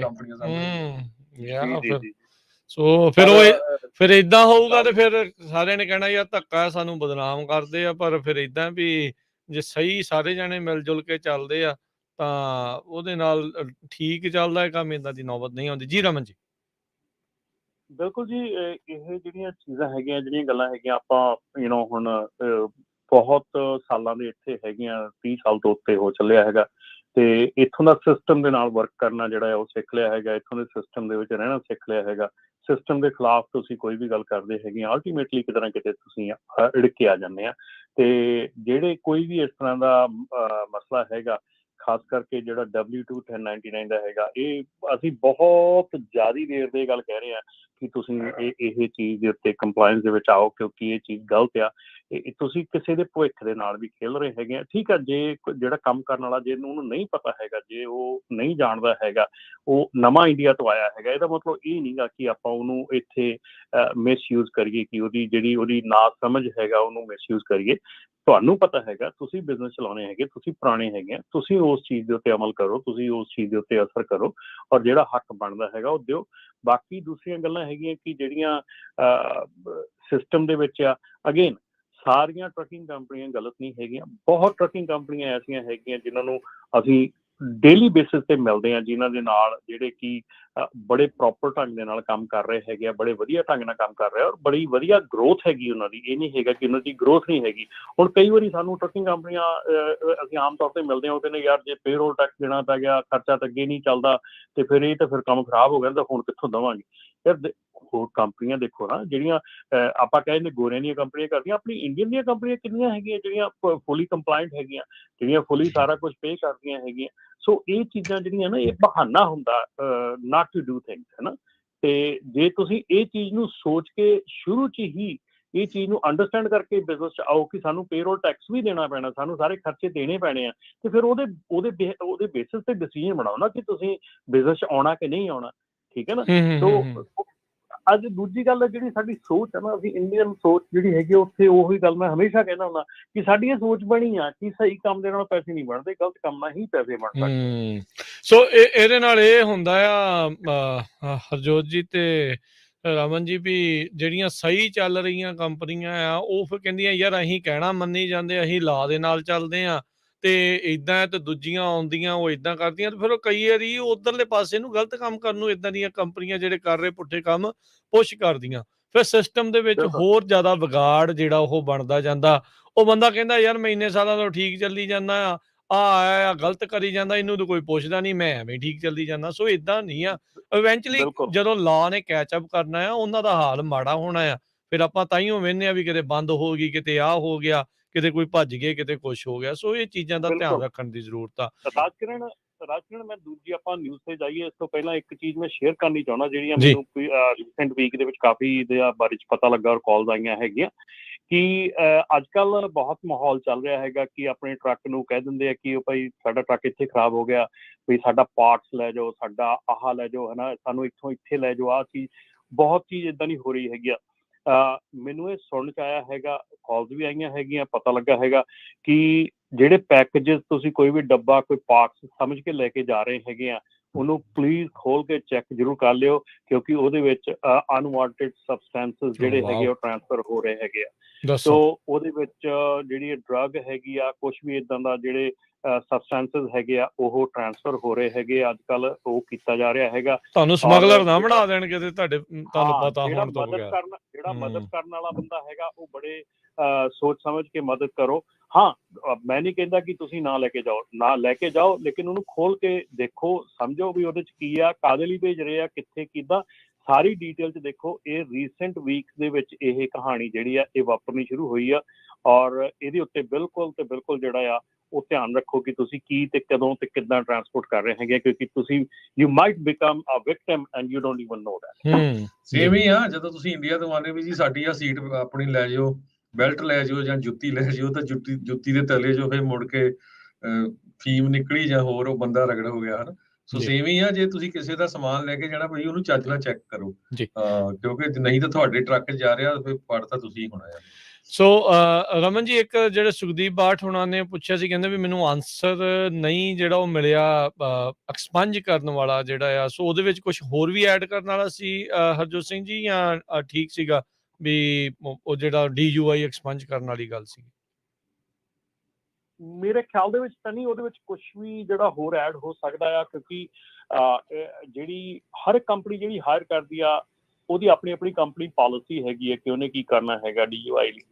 ਤੁਹਾਡਾ ਰੈਕਡ ਤੋਂ 3 ਸਾਲ ਬਾਅਦ ਚਲਿਆ ਵੀ ਜਾਂਦਾ ਹੈਗਾ, ਪਰ ਕਈ ਕੰਪਨੀਆਂ ਦੀ ਕੰਪਨੀ ਪਾਲਿਸੀ ਹੈਗੀ ਹੈ, they don't hire people with DUI। ਜਿਹੜੀਆਂ ਇੰਸ਼ੋਰੈਂਸ ਕੰਪਨੀਆਂ ਹੈਗੀਆਂ ਉਹ ਕਈ ਵਾਰੀ ਬਿਲਕੁਲ ਟੋਟਲੀ ਨਹੀਂ ਲੈਂਦੀਆਂ ਹੈਗੀਆਂ DUI ਨੂੰ। ਸੋ ਇਹ ਹਰ ਇੱਕ ਕੰਪਨੀ ਦੀ ਪਾਲਿਸੀ ਤੇ ਡਿਪੈਂਡ ਕਰਦਾ ਹੈਗਾ। ਜਿਹੜੇ ਵੀ ਲੋਕਾਂ ਨੂੰ ਇਹ ਪ੍ਰੋਬਲਮ ਆ ਗਈ ਹੈਗੀ ਆ, it's a long lasting problem ਹੈਗੀ ਆ, it's not going to go away very quickly, at least 10 ਸਾਲ ਤੱਕ ਕਿਤੇ ਨਹੀਂ ਜਾਂਦੀ ਹੈਗੀ ਹੈ। ਤੁਹਾਨੂੰ ਹਰ ਇੱਕ ਜਗ੍ਹਾ ਤੇ ਡਿਸਕਲੋਜ਼ ਕਰਨਾ ਪੈਂਦਾ ਹੈ ਕਿ ਇਹ ਤੁਹਾਡੇ ਨਾਲ ਹੋਇਆ, ਹਰ ਇੱਕ ਐਪਲੀਕੇਸ਼ਨ, ਹਰ ਇੱਕ ਜਗ੍ਹਾ ਤੇ ਤੁਹਾਨੂੰ ਇਹ ਚੀਜ਼ ਦੱਸਣੀ ਪੈਂਦੀ ਹੈ। ਔਰ ਜਿੱਥੇ ਵੀ ਜਿਹੜੀ ਵੀ ਤੁਸੀਂ ਕੰਪਨੀ ਜਾ ਰਹੇ ਆ, ਉਹ ਕੰਪਨੀ ਜਿਹੜੀ ਆ ਉਹਦੀ ਕੰਪਨੀ ਪਾਲਿਸੀ ਤੇ ਡਿਪੈਂਡ ਕਰਦਾ ਕਿ ਉਹਨੇ ਤੁਹਾਨੂੰ ਰੱਖਣਾ, ਨਹੀਂ ਰੱਖਣਾ, ਕਰਨਾ, ਨਹੀਂ ਕਰਨਾ, ਉਹਨਾਂ ਦੇ ਹੱਕ ਦੇ ਵਿੱਚ ਹੈਗਾ। ਸੋ ਇਹਦੇ as for as the DMV ਰੈਕਡ 10 ਸਾਲ ਤੱਕ ਰਹਿਣੀ ਆ, ਔਰ ਰਿਮੂਵ ਕੋਈ ਨਹੀਂ ਕਰ ਸਕਦਾ ਹੈਗਾ। ਤੇ ਇੰਸ਼ੋਰੈਂਸ ਕੰਪਨੀ 3 ਸਾਲ ਲਈ ਚਾਰਜ ਕਰਦੀ ਹੈਗੇ। ਸੋ ਪਰ ਕਈ ਸਟਾਰਟ ਕਰ ਦਿੰਦੇ ਇਮੀਡੀਏਟਲੀ ਵੀ ਥੋੜੇ 5-7 ਮਹੀਨਿਆਂ ਬਾਅਦ ਵੀ, ਪਰ ਉਹ ਇੰਸ਼ੋਰੈਂਸ ਬਹੁਤ ਮਹਿੰਗੀ ਹੋਣੀ, ਬਹੁਤ 3 ਟਾਈਮ ਜ਼ਿਆਦਾ ਹੋਣੀ ਹੈ। ਸੋ ਜਿਸ ਤਰ੍ਹਾਂ ਰਮਨ ਜੀ ਨੇ ਦੱਸਿਆ, ਉਹ ਕੰਪਨੀ ਤੇ ਡਿਪੈਂਡ ਕਰਦਾ, ਕਿਉਂਕਿ ਰੱਬ ਨਾ ਕਰੇ ਕੱਲ ਨੂੰ ਫੇਰ ਕਿਤੇ ਡਰੰਕ ਚ ਡਰਾਈਵਰ ਫੜਿਆ ਜਾਂਦਾ ਤਾਂ ਫਿਰ ਉਹਨਾਂ ਦੀ ਜਿਹੜੀ ਸਕੋਰਿੰਗ ਆ, ਸਾਰਾ ਕੁਝ, ਉਹ ਬਦਨਾਮੀ ਬੜੀ ਹੋਣੀ ਵੀ ਦੇਖੋ ਪਹਿਲਾਂ ਵੀ DUI ਸੀ, ਦੂਜੀ ਵਾਰੀ ਇਹਨਾਂ ਨੇ ਇਹ ਬੰਦਾ ਹਾਇਰ ਕੀਤਾ, ਬੈਡ ਸੇਫਟੀ ਰੈਕੋਰਡ ਹੋਊਗਾ ਉਹਨਾਂ ਦਾ, ਤੇ ਫਿਰ ਆਬਵੀਅਸਲੀ ਉਹ ਗੱਲ ਨਹੀਂ ਬਣਦੀ। ਸੋ ਰਮਨ ਜੀ, ਉਹ ਜਿਹੜੀ ਖਬਰ ਦੇ ਉੱਤੇ ਕਰੀਏ ਵੀ ਲੋਡ ਬੋਰਡਸ ਨੂੰ ਰਜਿਸਟਰ ਕਰਨਾ ਚਾਹੁੰਦੇ ਆ ਬ੍ਰੋਕਰਸ ਦੇ ਤੌਰ ਦੇ ਉੱਤੇ, ਇਹ ਜਿਹੜੇ FMCSA ਦੇ ਕੁਝ ਕਮੈਂਟੇਟਰਸ ਆ ਉਹ ਡਿਬੇਟ ਕਰ ਰਹੇ ਆ, ਕੀ ਇਹ ਪੂਰਾ ਮਸਲਾ ਜੀ ਹੁਣ? ਜੀ ਬਿਲਕੁਲ ਰਾਜਕਰਨ, ਜਿਹੜੀ ਆਪਾਂ ਪਿਛਲੇ ਵੀਕ ਤੇ ਵੀ ਗੱਲ ਕੀਤੀ ਸੀਗੀ, AB5 ਤੋਂ ਅੱਗੇ ਚੱਲੀਏ ਤੇ AB5 ਤੋਂ ਅੱਗੇ ਚੱਲ ਕੇ ਜਿਹੜਾ ਹੁਣ ਇਸ ਵੇਲੇ ਮਸਲਾ ਖੜਾ ਹੋ ਰਿਹਾ, ਜਿਹਦੇ ਤੇ ਕਮੈਂਟ ਚੱਲ ਰਹੇ ਹੈਗੇ ਆ ਕਿ ਜਿਹੜੀ ਇਸ ਵੇਲੇ FMCSA ਆ, ਉਹ ਪਬਲਿਕ ਕੋਲੋਂ, ਟਰੱਕਿੰਗ ਇੰਡਸਟਰੀ ਕੋਲੋਂ ਇਹ ਜਾਣਨ ਦੀ ਕੋਸ਼ਿਸ਼ ਕਰ ਰਹੀ ਆ ਕਿ ਜਿਹੜੇ ਬ੍ਰੋਕਰਸ ਹੈਗੇ ਆ ਤੇ ਜਿਹੜੇ ਡਿਸਪੈਚਰਸ ਹੈਗੇ ਆ, ਜਾਂ ਜਿਹੜੇ ਇਲੈਕਟ੍ਰੋਨਿਕ ਲੋਡ ਬੋਰਡ ਹੈਗੇ ਆ, ਜਾਂ ਜਿਹੜੀਆਂ ਇਲੈਕਟ੍ਰੋਨਿਕ ਐਪ ਸਿਸਟਮ ਹੈਗਾ ਜਿਹਦੇ ਥਰੂ ਇਹ ਲੋਡ ਜਾਂਦੇ ਹੈਗੇ ਆ, ਸੋ ਉਹਨਾਂ ਦੇ ਉੱਤੇ ਇਹ ਡੈਫੀਨੇਸ਼ਨ ਦੀ ਕਲੈਰਿਟੀ ਮੰਗ ਰਹੇ ਹੈਗੇ ਆ। ਕਿਉਂਕਿ ਇਹਦੇ ਵਿੱਚ ਇਹ ਦੇਖਿਆ ਜਾ ਰਿਹਾ ਕਿ ਜਿਹੜੇ ਬ੍ਰੋਕਰਸ ਹੈਗੇ ਆ, ਜਿਹੜਾ ਬ੍ਰੋਕਰ ਹੈਗਾ ਪਾਰਟਿਕੂਲਰਲੀ ਜਿਹੜਾ ਲੋਡ ਬ੍ਰੋਕਰ ਹੈਗਾ, ਉਹਨੇ ਪ੍ਰੋਪਰਲੀ ਉਹਦਾ ਲਾਇਸੈਂਸ ਹੈਗਾ, ਉਹਨੂੰ ਇੱਕ ਐਪਲੀਕੇਸ਼ਨ ਦੇ ਥਰੂ ਜਾਣਾ ਪੈਂਦਾ, ਉਹਨੂੰ ਬੌਂਡ ਲੈਣਾ ਪੈਂਦਾ, ਉਹ ਸਾਰਾ ਕੁਛ ਕਰਨਾ ਪੈਂਦਾ ਟੂ ਬੀ ਆ ਬ੍ਰੋਕਰ। ਤੇ ਉਹਦੇ ਨਾਲ ਫਿਰ ਜਿਹੜੇ ਡਿਸਪੈਚਰਸ ਆ, ਉਹਨਾਂ ਨੂੰ ਬੇਸਿਕਲੀ ਉਹਨਾਂ ਨੂੰ ਕੋਈ ਲਾਇਸੈਂਸ ਨਹੀਂ ਗਾ, ਕੋਈ ਬੌਂਡ ਨਹੀਂ ਗਾ, ਕਿਤੇ ਕੋਈ ਕਿਸੇ ਲਾਅ ਦੇ ਤਹਿਤ ਨਹੀਂ ਆਉਂਦੇ, ਕੁਛ ਨਹੀਂ ਹੁੰਦਾ ਕਿ ਉਹ ਬੋਨਾਫਾਈਡ ਏਜੰਟਸ ਮੰਨੇ ਜਾਣਗੇ। ਏਦਾਂ ਹੀ ਜਿਹੜਾ ਨੈਕਸਟ ਇੱਕ ਹੋਰ ਸਟੈਪ ਅੱਗੇ ਹੀ ਚੱਲੀਏ ਇਸ ਦੇ ਵਿੱਚ, ਕਿ ਜਿੱਥੇ ਉਹਨਾਂ ਨੇ ਇਹ ਮੰਗਿਆ ਕਿ ਜਿਹੜੇ ਇਲੈਕਟ੍ਰੋਨਿਕ ਲੋਡ ਬੋਰਡ ਆ, ਕਿ ਇਹਨਾਂ ਨੂੰ ਵੀ ਇੱਕ ਐਜ਼ ਅ ਡਿਸਪੈਚਰ ਮੰਨਿਆ ਜਾਵੇ, ਕਿਉਂਕਿ ਇਹ ਵੀ ਇੱਕ ਫੀਸ ਲੈਂਦੇ ਆ, ਮੈਂਬਰਸ਼ਿਪ ਦੀ ਫੀਸ ਲੈਂਦੇ ਆ। ਜਾਂ ਜਿਹੜੀਆਂ ਐਪਸ ਹੈਗੀਆਂ, ਜਿੱਦਾਂ ਊਬਰ ਹੈਗੀ, ਐਪਸ ਹੈਗੀ ਆ, ਜਾਂ ਕੌਨਵੇ ਹੈਗੀ ਆ, ਹੋਰ ਹੈਗੀਆਂ, ਸੋ ਉਹ ਜਿਹੜੀਆਂ ਇਲੈਕਟ੍ਰੋਨਿਕ ਐਪਸ ਹੈਗੀਆਂ, ਉਹ ਲਿਟਰਲੀ ਮਤਲਬ ਕਿ ਆਪਣਾ ਉਹ ਬ੍ਰੋਕਰ ਦਾ ਜਿਹੜਾ ਚਾਰਜ ਹੈ ਜਾਂ ਬ੍ਰੋਕਰ ਦੀ ਫੀਸ ਆ, ਉਹ ਆਲਮੋਸਟ ਕੱਟ ਕੇ, ਵਿੱਚੋਂ ਕੱਢ ਕੇ ਪੈਸੇ ਤੇ ਫੇਰ ਹੀ ਉਹ ਕੈਰੀਅਰ ਨੂੰ ਪੇ ਕਰਦੇ ਆ ਨਾ। ਸੋ ਉਹ ਵੀ ਜਿਹੜੇ ਇਲੈਕਟ੍ਰੋਨਿਕ ਐਪਸ ਹੈਗੀਆਂ, ਕਿ ਉਹਨਾਂ ਨੂੰ ਵੀ ਬ੍ਰੋਕਰ ਲਾਇਸੈਂਸ ਦੇ ਥੱਲੇ ਲਿਆਉਣਾ ਚਾਹੀਦਾ, ਉਹਨਾਂ ਨੂੰ ਵੀ ਲੀਗਲ ਤਰੀਕੇ ਦੇ ਨਾਲ ਬਾਉਂਡ ਕਰਨਾ ਚਾਹੀਦਾ, ਕਿਤੇ ਨਾ ਕਿਤੇ ਉਹਨਾਂ ਨੂੰ ਵੀ ਬਾਉਂਡ ਹੋਣਾ ਚਾਹੀਦਾ, ਉਹਨਾਂ ਦੇ ਕੋਲ ਵੀ ਸਾਰਾ ਕੁਛ ਹੋਣਾ ਚਾਹੀਦਾ। ਸੋ ਇਹ ਸਾਰੀਆਂ ਚੀਜ਼ਾਂ ਦੇ ਉੱਤੇ ਜਿਹੜੀ ਇਸ ਵੇਲੇ ਆ ਗੱਲਬਾਤ ਚੱਲ ਰਹੀ ਹੈਗੀ ਆ, ਲੋਕਾਂ ਦੇ ਵਿਚਾਰ ਸੁਣੇ ਜਾ ਰਹੇ ਹੈਗੇ ਆ। 12-13 ਜਿਹੜੀਆਂ ਚੀਜ਼ਾਂ ਹੈਗੀਆਂ ਜਿਨ੍ਹਾਂ ਦੇ ਉੱਤੇ ਇਹ ਸਾਰੀਆਂ ਗੱਲਾਂ ਮਤਲਬ ਕਿ ਸਮਝਣ ਦੀ ਕੋਸ਼ਿਸ਼ ਕੀਤੀ ਜਾ ਰਹੀ ਆ ਵੀ ਕਿਵੇਂ ਇਹਨੂੰ ਜਿਹੜਾ ਆ, ਔਰ ਖਾਸ ਕਰਕੇ ਜਿਹੜਾ ਜ਼ਿਆਦਾ ਵੱਡੀ ਚੀਜ਼ ਹੈਗੀ ਆ ਉਹ ਡਿਸਪੈਚਰਸ ਦੇ ਉੱਤੇ ਹੈਗੀ ਆ, ਕਿ ਜਿਹੜੀਆਂ ਡਬਲ ਬ੍ਰੋਕਰੇਜ ਕਹਿ ਲਓ ਤੁਸੀਂ, ਜਾਂ ਡਿਸਪੈਚਰਸ ਕਹਿ ਲਓ, ਜਾਂ ਡਿਸਪੈਚ ਸਰਵਿਸਿਜ਼ ਕਹਿ ਲਓ, ਕੁਛ ਵੀ ਕਹਿ ਲਓ ਤੁਸੀਂ, ਉਹਨਾਂ ਨੂੰ ਕਿਸ ਦਾਇਰੇ ਦੇ ਵਿੱਚ ਲਿਆਉਣਾ, ਇਹ ਇਸ ਵੇਲੇ ਜਿਹੜੀ ਆ ਉਹਦੀ ਕਵਾਇਦ ਚੱਲੀ ਰਹੀ ਆ। ਜੀ। ਸੋ ਨਾਲ ਹੀ ਇਲੀਗਲ ਡਿਸਪੈਚਿੰਗ, ਇਹਦਾ ਵੀ ਕੁਛ ਰੌਲਾ ਆ, ਕਹਿੰਦੇ ਵੀ ਇਹਦੇ ਤੇ ਵੀ ਲਾਈਨਾਂ ਖਿੱਚ ਹੋ ਰਹੀਆਂ, ਨਾਲ ਹੀ ਡਬਲ ਬ੍ਰੋਕਰਿੰਗ, ਇਹਦੇ ਤੇ ਵੀ ਰੌਲਾ ਹੈ। ਸੋ ਕਾਫੀ ਕੁਛ ਬ੍ਰੋਕਰੇਜ ਦੇ ਨਾਲ ਸੰਬੰਧਿਤ ਚੱਲ ਰਿਹਾ ਜੀ ਹੁਣ ਇਸ ਟਾਈਮ। ਦੇਖੋ ਅਸੀਂ ਜਦੋਂ ਨਾ ਗੱਲ ਕਰਦੇ ਹਾਂ ਕਿ ਮੈਂ ਗੱਲ ਕਹਿਣਾ ਹੁੰਦਾ ਕਿ ਅਸੀਂ ਇੱਕ ਮਸਲਾ ਜਦੋਂ ਸ਼ੁਰੂ ਕਰਦੇ ਹਾਂ ਨਾ, ਮਸਲਾ ਜਦੋਂ ਹਿਲਦਾ ਆ, ਜਿੱਦਾਂ ਕਿ AB5 ਇੱਕ ਕੰਪਨੀ ਸੀਗੀ, ਲੋਕਲ ਆਪਣੇ ਪੈਕੇਜ ਡਿਲੀਵਰੀ ਕੰਪਨੀ ਸੀਗੀ, ਡਾਇਨਾਮਿਕ, ਠੀਕ ਹੈ ਨਾ ਜੀ। ਇੱਕ ਲੋਕਲ ਪੈਕੇਜ ਡਿਲੀਵਰੀ ਕੰਪਨੀ ਦੇ ਜਿਹੜੇ ਡਰਾਈਵਰ ਸੀ, ਉਹਨਾਂ ਨੇ ਕੇਸ ਕੀਤਾ ਸੀਗਾ ਕੋਰਟ ਦੇ ਵਿੱਚ ਵੀ ਸਾਨੂੰ ਇਹ ਡਰਾਈਵਰਾਂ ਦੀ ਤੌਰ ਤੇ ਵਰਤਦੇ ਆ ਇੱਕ EMPLOYE ਦੀ ਤੌਰ ਤੇ, ਪਰ ਸਾਨੂੰ 1099 ਦਿੰਦੇ ਆ, ਸਾਨੂੰ ਇਹ ਦੇ ਰਹੇ, ਸਾਨੂੰ ਇਹ ਪੂਰੇ ਬੈਨੀਫਿਟਸ ਨਹੀਂ ਦੇ ਰਹੇ। ਇੱਕ ਡਾਇਨਾਮਿਕਸ ਦੇ ਉੱਤੋਂ ਗੱਲ ਚੱਲੀ ਸੀ, ਇੱਕ ਲਿਟਲ ਕੰਪਨੀ ਦੇ ਜਿਹੜੀ ਆ ਕੇਸ ਤੋਂ ਗੱਲ ਚੱਲੀ ਸੀਗੀ, ਤੇ ਉਸ ਤੋਂ ਬਾਅਦ ਇਹ ਜਿਹੜੀ ਆ ਪੋਰਟ ਵਰਕਰਸ ਦੇ ਨਾਲ ਜੁੜ ਗਈ। ਪੋਰਟ ਵਰਕਰਸ ਤੋਂ ਉੱਥੋਂ ਸਮਝਿਆ ਤੇ ਉੱਥੋਂ ਇਹ ਜਿਹੜਾ ਸੀਗਾ AB ਟੈਸਟ ਨਿਕਲ ਆਇਆ। AB ਟੈਸਟ ਨਿਕਲਿਆ ਤੇ ਫਿਰ ਇਹਨੂੰ ਕੋਡੀਫਾਈ ਕਰਕੇ AB5 ਦੇ ਵਿੱਚ ਤਬਦੀਲ ਕੀਤਾ ਗਿਆ। ਸੋ ਇਹ ਜਿਹੜੀ ਮਤਲਬ ਦੇਖੋ ਕਿੱਥੋਂ ਗੱਲ ਚੱਲੀ ਸੀ ਛੋਟੀ ਜਿਹੀ ਕੰਪਨੀ ਤੋਂ, ਤੇ ਕਿੱਡਾ ਵੱਡਾ ਘੇਰਾ ਹੋ ਗਿਆ। ਇੱਕ ਸਮੇਂ ਦੇ ਉੱਤੇ 2019 ਦੇ ਵਿੱਚ ਆਲਮੋਸਟ 2 ਮਿਲੀਅਨ ਇੰਡੀਪੈਂਡੈਂਟ ਕਾਂਟਰੈਕਟਰ ਜਿਹੜੇ ਇਹਦੇ ਥੱਲੇ ਆ ਗਏ ਸੀ, ਪਰ ਮੈਜੋਰਟੀ ਜਿਹੜੇ ਸੀਗੇ ਉਹ ਆਪਣੀਆਂ ਐਗਜ਼ੈਂਪਸ਼ਨਸ ਲੈ ਗਏ, ਆਪਣਾ ਬਚਾਅ ਕਰ ਗਏ। ਟਰੱਕਿੰਗ ਸੀ ਜਿਹੜੀ ਇਕੱਠੀ ਨਹੀਂ ਸੀ, ਇਸ ਕਰਕੇ ਉਹ ਰਹਿ ਗਈ, ਕਿਉਂਕਿ ਓਨਰ ਆਪਰੇਟਰ ਜਿਹੜੇ ਆ 70,000 ਓਨਰ ਆਪਰੇਟਰ ਆ, ਉਹਨਾਂ ਦੀ ਕੋਈ ਏਕਾ ਨਹੀਂ ਹੈਗਾ, ਇਸ ਕਰਕੇ ਉਹ ਆਪਣੀ ਉਹ ਗੱਲ ਨਹੀਂ ਕਰਵਾ ਸਕੇ, ਨਹੀਂ ਮਨਵਾ ਸਕੇ। ਹੁਣ ਜਿਹੜੀ ਗੱਲ ਆ, ਜਦੋਂ ਆਪਾਂ ਬ੍ਰੋਕਰ ਟਰਾਂਸਪੇਰੈਂਸੀ ਦੀ ਗੱਲ ਕਰਦੇ ਹਾਂ, ਜਿੱਦਾਂ ਸਨੀ ਨੇ ਵੀ ਪਹਿਲਾਂ ਕਾਲ ਕਰਕੇ ਗੱਲ ਕੀਤੀ ਕਿ ਬ੍ਰੋਕਰ ਟਰਾਂਸਪੇਰੈਂਸੀ ਦੀ ਬਹੁਤ ਗੱਲ ਹੋਈ ਆ, ਪਿਛਲੇ 2-3 ਸਾਲਾਂ ਤੋਂ ਬ੍ਰੋਕਰ ਟਰਾਂਸਪੇਰੈਂਸੀ ਦੀ ਗੱਲ ਚੱਲ ਪਈ ਆ, ਠੀਕ ਹੈ ਨਾ। ਹੁਣ ਉੱਥੇ ਤੁਸੀਂ ਕਿਤੇ ਨਾ ਕਿਤੇ ਜੋੜ ਕੇ ਦੇਖੋ ਕਿ ਬ੍ਰੋਕਰ ਟਰਾਂਸਪੇਰੈਂਸੀ ਦੀ ਗੱਲ ਚੱਲੀ, ਉਹ ਕਹਿੰਦੇ ਅੱਛਾ ਵੀ ਠੀਕ ਹੈ, ਇਹ ਤਾਂ ਬ੍ਰੋਕਰ ਤਾਂ ਹੈਗੇ, ਇਹਨਾਂ ਦੀ ਟਰਾਂਸਪੇਰੈਂਸੀ ਤੁਸੀਂ ਮੰਗਦੇ ਆ, ਪਰ ਆਹ ਜਿਹੜੇ ਨਾਲ ਹੋਰ ਸੋ ਕਾਲਡ ਬ੍ਰੋਕਰ ਬਣੇ ਆ, ਹਨਾ ਜੀ, ਇਹਨਾਂ ਦਾ ਕੀ ਮਤਲਬ, ਜਿਹੜੇ ਇਲੀਗਲ ਬ੍ਰੋਕਰ ਬਣੇ ਆ, ਇਹਨਾਂ ਦਾ ਕੀ ਮਤਲਬ, ਕਿਹੜੇ ਕਿਹੜੇ ਘੇਰੇ ਚ ਲੈ ਕੇ ਆਵਾਂਗੇ। ਸੋ ਸੋਚੋ, ਉਹ ਜਿਹੜੀ ਚੀਜ਼ ਜਿੱਥੇ ਸ਼ੁਰੂ ਹੋਈ ਆ, ਉਹਦਾ ਐਂਡ ਰਿਜ਼ਲਟ ਕੀ ਨਿਕਲ ਰਿਹਾ ਹੈ, ਕਿੱਥੇ ਤੱਕ ਪਹੁੰਚ ਗਈ ਗੱਲ। ਜਿਹੜਾ ਹੁਣ ਡਬਲ ਬ੍ਰੋਕਰਿੰਗ ਹੈਗੀ ਆ, ਡਬਲ ਬ੍ਰੋਕਰਿੰਗ ਦੇ ਵਿੱਚ ਸਕੈਮ ਬਹੁਤ ਜ਼ਿਆਦਾ ਵੱਧ ਗਿਆ। ਇੱਕ ਤਾਂ ਡਬਲ ਬ੍ਰੋਕਰਿੰਗ ਹੈਗੀ ਆ ਕਿ ਜਿੱਥੇ ਤੁਸੀਂ ਡਬਲ ਬ੍ਰੋਕਰਿੰਗ ਕਰ ਰਹੇ ਹੋ, ਕਿ ਤੁਸੀਂ ਕਿਸੇ ਬ੍ਰੋਕਰ ਕੋਲੋਂ ਲੋਡ ਲਿਆ, ਕਿਸੇ ਟਰੱਕਿੰਗ ਕੰਪਨੀ ਨੇ, ਉਹਨੇ ਅੱਗੇ ਟਰੱਕਿੰਗ ਕੰਪਨੀ ਨੂੰ ਦੇ ਦਿੱਤਾ, ਇਹ ਤਾਂ ਹੋ ਗਈ ਡਬਲ ਬ੍ਰੋਕਰਿੰਗ। ਡਬਲ ਬ੍ਰੋਕਰਿੰਗ ਦੀ ਆੜ ਦੇ ਵਿੱਚ ਇਸ ਵੇਲੇ ਟਰਾਂਸਪੋਰਟ ਜਿਹੜੀ ਇੰਡਸਟਰੀ ਹੈਗੀ ਆ, 100 ਮਿਲੀਅਨ ਪਰ ਈਅਰ ਦੇ ਸਕੈਮ ਹੁੰਦੇ ਆ, 100 ਮਿਲੀਅਨ ਪਰ ਨੁਕਸਾਨ ਹੁੰਦਾ ਆ, ਜਿਹੜਾ ਕਿ ਸਿਰਫ ਤੇ ਸਿਰਫ ਡਬਲ ਬ੍ਰੋਕਰਿੰਗ ਕਰਕੇ ਹੋ ਰਿਹਾ। ਕਿਉਂਕਿ ਡਬਲ ਬ੍ਰੋਕਰਿੰਗ ਜਦੋਂ 1 ਤੋਂ 2, ਦੂਜੇ ਤੀਜੇ ਚੌਥਾ ਜਦੋਂ ਜਾਂਦੇ ਆ, ਵਿਚਾਲੇ ਕੋਈ ਨਾ ਕੋਈ ਐਸਾ ਬੈਠਾ ਹੁੰਦਾ ਜਿਹੜਾ ਫੇਕ ਹੁੰਦਾ, ਔਰ ਉਹ ਵਿਚਾਲੇ ਪੈਸੇ ਬਣਾ ਜਾਂਦਾ, ਜਿਹੜਾ ਐਂਡ ਵਾਲਾ ਕੰਮ ਕਰਨ ਵਾਲਾ ਹੁੰਦਾ ਉਹ ਉੱਦਾਂ ਹੀ ਰਹਿ ਜਾਂਦਾ, ਠੀਕ ਹੈ ਨਾ। ਸੋ ਇਹ ਚੀਜ਼ਾਂ ਜਿਹੜੀਆਂ ਆ, ਇਹਨਾਂ ਚੀਜ਼ਾਂ ਦੇ ਉੱਤੇ ਸਾਨੂੰ ਨਾਟ ਓਨਲੀ ਜਸਟ ਸਿੰਪਲ ਆ ਜਿਹੜੀ ਆ ਗੱਲ ਚੱਲ ਰਹੀ ਇਹਨਾਂ ਦੇ ਉੱਤੇ, ਤਾਂ ਸਿਰਫ ਇੱਕ ਆਪਣੇ ਕੰਮਕਾਰ ਨੂੰ ਸਿੱਧਾ ਕਰਨ ਦੀ ਗੱਲ ਕੀਤੀ ਜਾ ਰਹੀ ਹੈ, ਪਰ ਓਵਰਆਲ ਜਿਹੜਾ ਸਾਡੀ ਇੰਡਸਟਰੀ ਦੇ ਵਿੱਚ ਚੱਲ ਰਿਹਾ, ਉਹਦੇ ਵੱਲ ਵੀ ਧਿਆਨ ਦੇਣ ਦੀ ਲੋੜ ਹੈਗੀ ਆ, ਉਹਦੇ ਵੱਲ ਵੀ ਸੋਚਣ ਦੀ ਲੋੜ ਹੈਗੀ ਆ।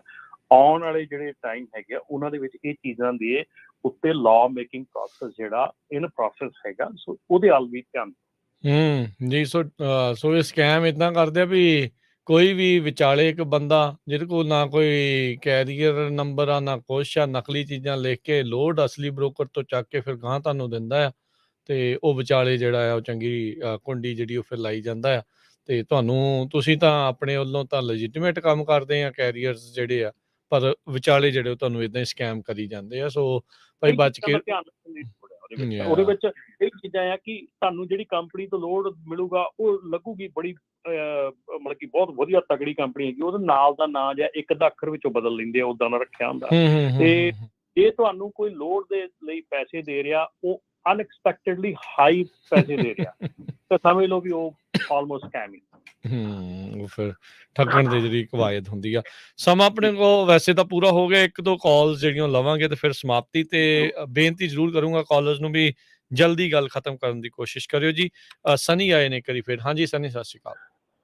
ਸਤਿ ਸ਼੍ਰੀ ਅਕਾਲ ਬਾਈ ਜੀ। ਜਿਹੜੇ ਬਾਈ ਜੀ ਨੇ ਪੁੱਛਿਆ ਸੀ ਨਾ DGOI ਐਕਸਪੰਜਮੈਂਟ ਦੀ, ਉਹ ਬਾਈ ਜੀ ਵਕੀਲ ਕਰਾ ਦਿੰਦੇ ਆ, ਤੁਹਾਡੀ DGOI ਰੈਕਡ ਤੇ ਰਹਿੰਦੀ ਆ 10 ਸਾਲ, ਪਰ ਜੇ ਤੁਹਾਡੀ ਕੋਰਟ ਦੇ ਵਿੱਚ ਅਪੀਲ ਹੋ ਕੇ ਐਕਸਪੰਜਮੈਂਟ ਅਪਰੂਵ ਹੋ ਜਾਂਦੀ ਆ, ਤਾਂ ਜਦੋਂ ਆਪਾਂ, ਕਿਉਂਕਿ ਉਹਨੂੰ ਕ੍ਰਿਮੀਨਲ ਕਨਵਿਕਸ਼ਨ ਮੰਨਦੇ ਆ, ਤੇ ਆਪਾਂ ਆਪਦੀ ਹਾਇਰਿੰਗ ਲੈਟਰ ਦੇ ਵਿੱਚ ਫਿਰ ਨੋ ਲਿਖ ਸਕਦੇ ਆ। ਜੇ ਤੁਸੀਂ ਐਕਸਪੰਜ ਹੋ ਜਾਂਦੇ ਹੋ ਤੇ ਤੁਹਾਨੂੰ ਫਿਰ ਹਾਇਰਿੰਗ ਦੇ ਵਿੱਚ ਪ੍ਰੋਬਲਮ ਨਹੀਂ ਆਉਂਦੀ। ਜੇ ਕੋਈ ਜੌਬ ਕਰਦਾ, ਮੰਨ ਲਓ ਕੋਈ ਆਫਿਸ ਜੌਬ ਆ, ਉਹਦੀ ਪ੍ਰਮੋਸ਼ਨ ਹੁੰਦੀ ਆ, ਸੋ ਉਹਦੇ ਵਿੱਚ ਬਾਈ ਜੀ ਇਹ ਪ੍ਰੋਬਲਮ ਨਹੀਂ ਆਉਂਦੀ। ਸੋ ਵਕੀਲ ਕਰਾ ਸਕਦੇ ਆ, ਐਕਸਪੰਜਮੈਂਟ ਹੋ ਜਾਂਦੀ ਆ, ਮੈਨੂੰ ਲੱਗਦਾ 3-4 ਸਾਲ ਬਾਅਦ, ਤੁਸੀਂ 120 ਦਿਨਾਂ ਬਾਅਦ ਤੁਸੀਂ ਇਹ ਅਪਲਾਈ ਕਰ ਸਕਦੇ ਹੋ।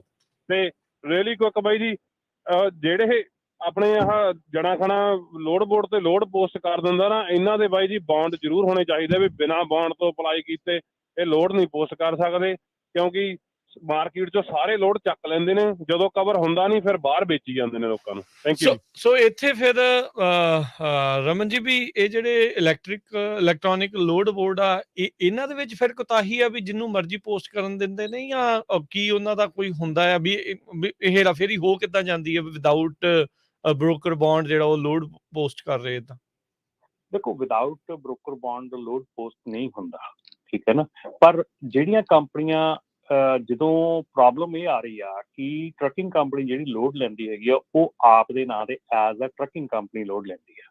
ਅੱਛਾ। ਦੈਨ ਉਹਨਾਂ ਨੇ ਆਪ ਦੀ ਬ੍ਰੋਕਰੇਜ ਕੰਪਨੀ ਖੋਲੀ ਆ, ਤੇ ਉਹ ਬ੍ਰੋਕਰੇਜ ਕੰਪਨੀ ਜਿਹੜੀ ਆ ਹੈਗੀ ਤਾਂ ਲੈਜਿਟ ਆ, ਉਹਨੇ ਬੌਂਡ ਲਿਆ, ਸਾਰਾ ਕੁਝ ਲਿਆ ਆ, ਠੀਕ ਹੈ ਨਾ, ਉਹਨੇ ਲੋਡ ਬੋਰਡ ਦੇ ਉੱਤੇ ਆਪਣੀ ਮੈਂਬਰਸ਼ਿਪ ਵੀ ਲਈ ਆ, ਡਿਊਜ਼ ਪੇ ਕਰ ਰਹੀ ਆ, ਠੀਕ ਹੈ। ਪਰ ਜਦੋਂ ਉਹ ਲੋਡ ਜਿਹੜਾ ਆ ਉਹ ਟਰਾਂਸਫਰ ਹੁੰਦਾ ਆ ਉਸ ਬ੍ਰੋਕਰੇਜ ਦੇ ਨਾਂ ਤੇ, ਉਹ ਪਾਰਟ ਇਲੀਗਲ ਹੈਗਾ। ਉਹ ਕਿਉਂਕਿ ਉਹ ਬ੍ਰੋਕਰੇਜ ਨੂੰ ਆਥੋਰਾਈਜੇਸ਼ਨ ਨਹੀਂ ਹੈਗੀ ਉਹ ਲੋਡ ਨੂੰ ਦੁਆਰਾ ਬ੍ਰੋਕਰ ਕਰਨ ਦੀ। ਉਹ ਬ੍ਰੋਕਰੇਜ ਜਿਹੜੀ ਉਹ ਸਾਈਨ ਅਪ ਨਹੀਂ ਹੈਗੀ ਉਸ ਕੰਪਨੀ ਤੋਂ ਜਿੱਥੋਂ ਲੋਡ ਆਇਆ ਹੈਗਾ। ਕਦੇ ਜਿਹੜੀ AB5 ਦੇ ਵਿੱਚ ਬਿਜ਼ਨਸ ਟੂ ਬਿਜ਼ਨਸ ਐਗਜ਼ੰਪਸ਼ਨ ਹੈਗੀ ਹੈ ਨਾ, ਉਹਦੇ ਵਿੱਚ ਇੱਕ ਕੰਡੀਸ਼ਨ ਇਹ ਵੀ ਹੈਗੀ ਆ ਕਿ ਜਿਹੜਾ ਓਨਰ ਆਪਰੇਟਰ ਹੈਗਾ ਆ ਉਹ ਜਿਹੜੀ ਜਿਹਦੇ ਕੋਲੋਂ ਲੋਡ ਮਿਲ ਰਿਹਾ ਉਹਨੂੰ ਸਰਵ ਕਰ ਰਿਹਾ, ਨਾ ਕਿ ਉਹਦੇ ਕਸਟਮਰ।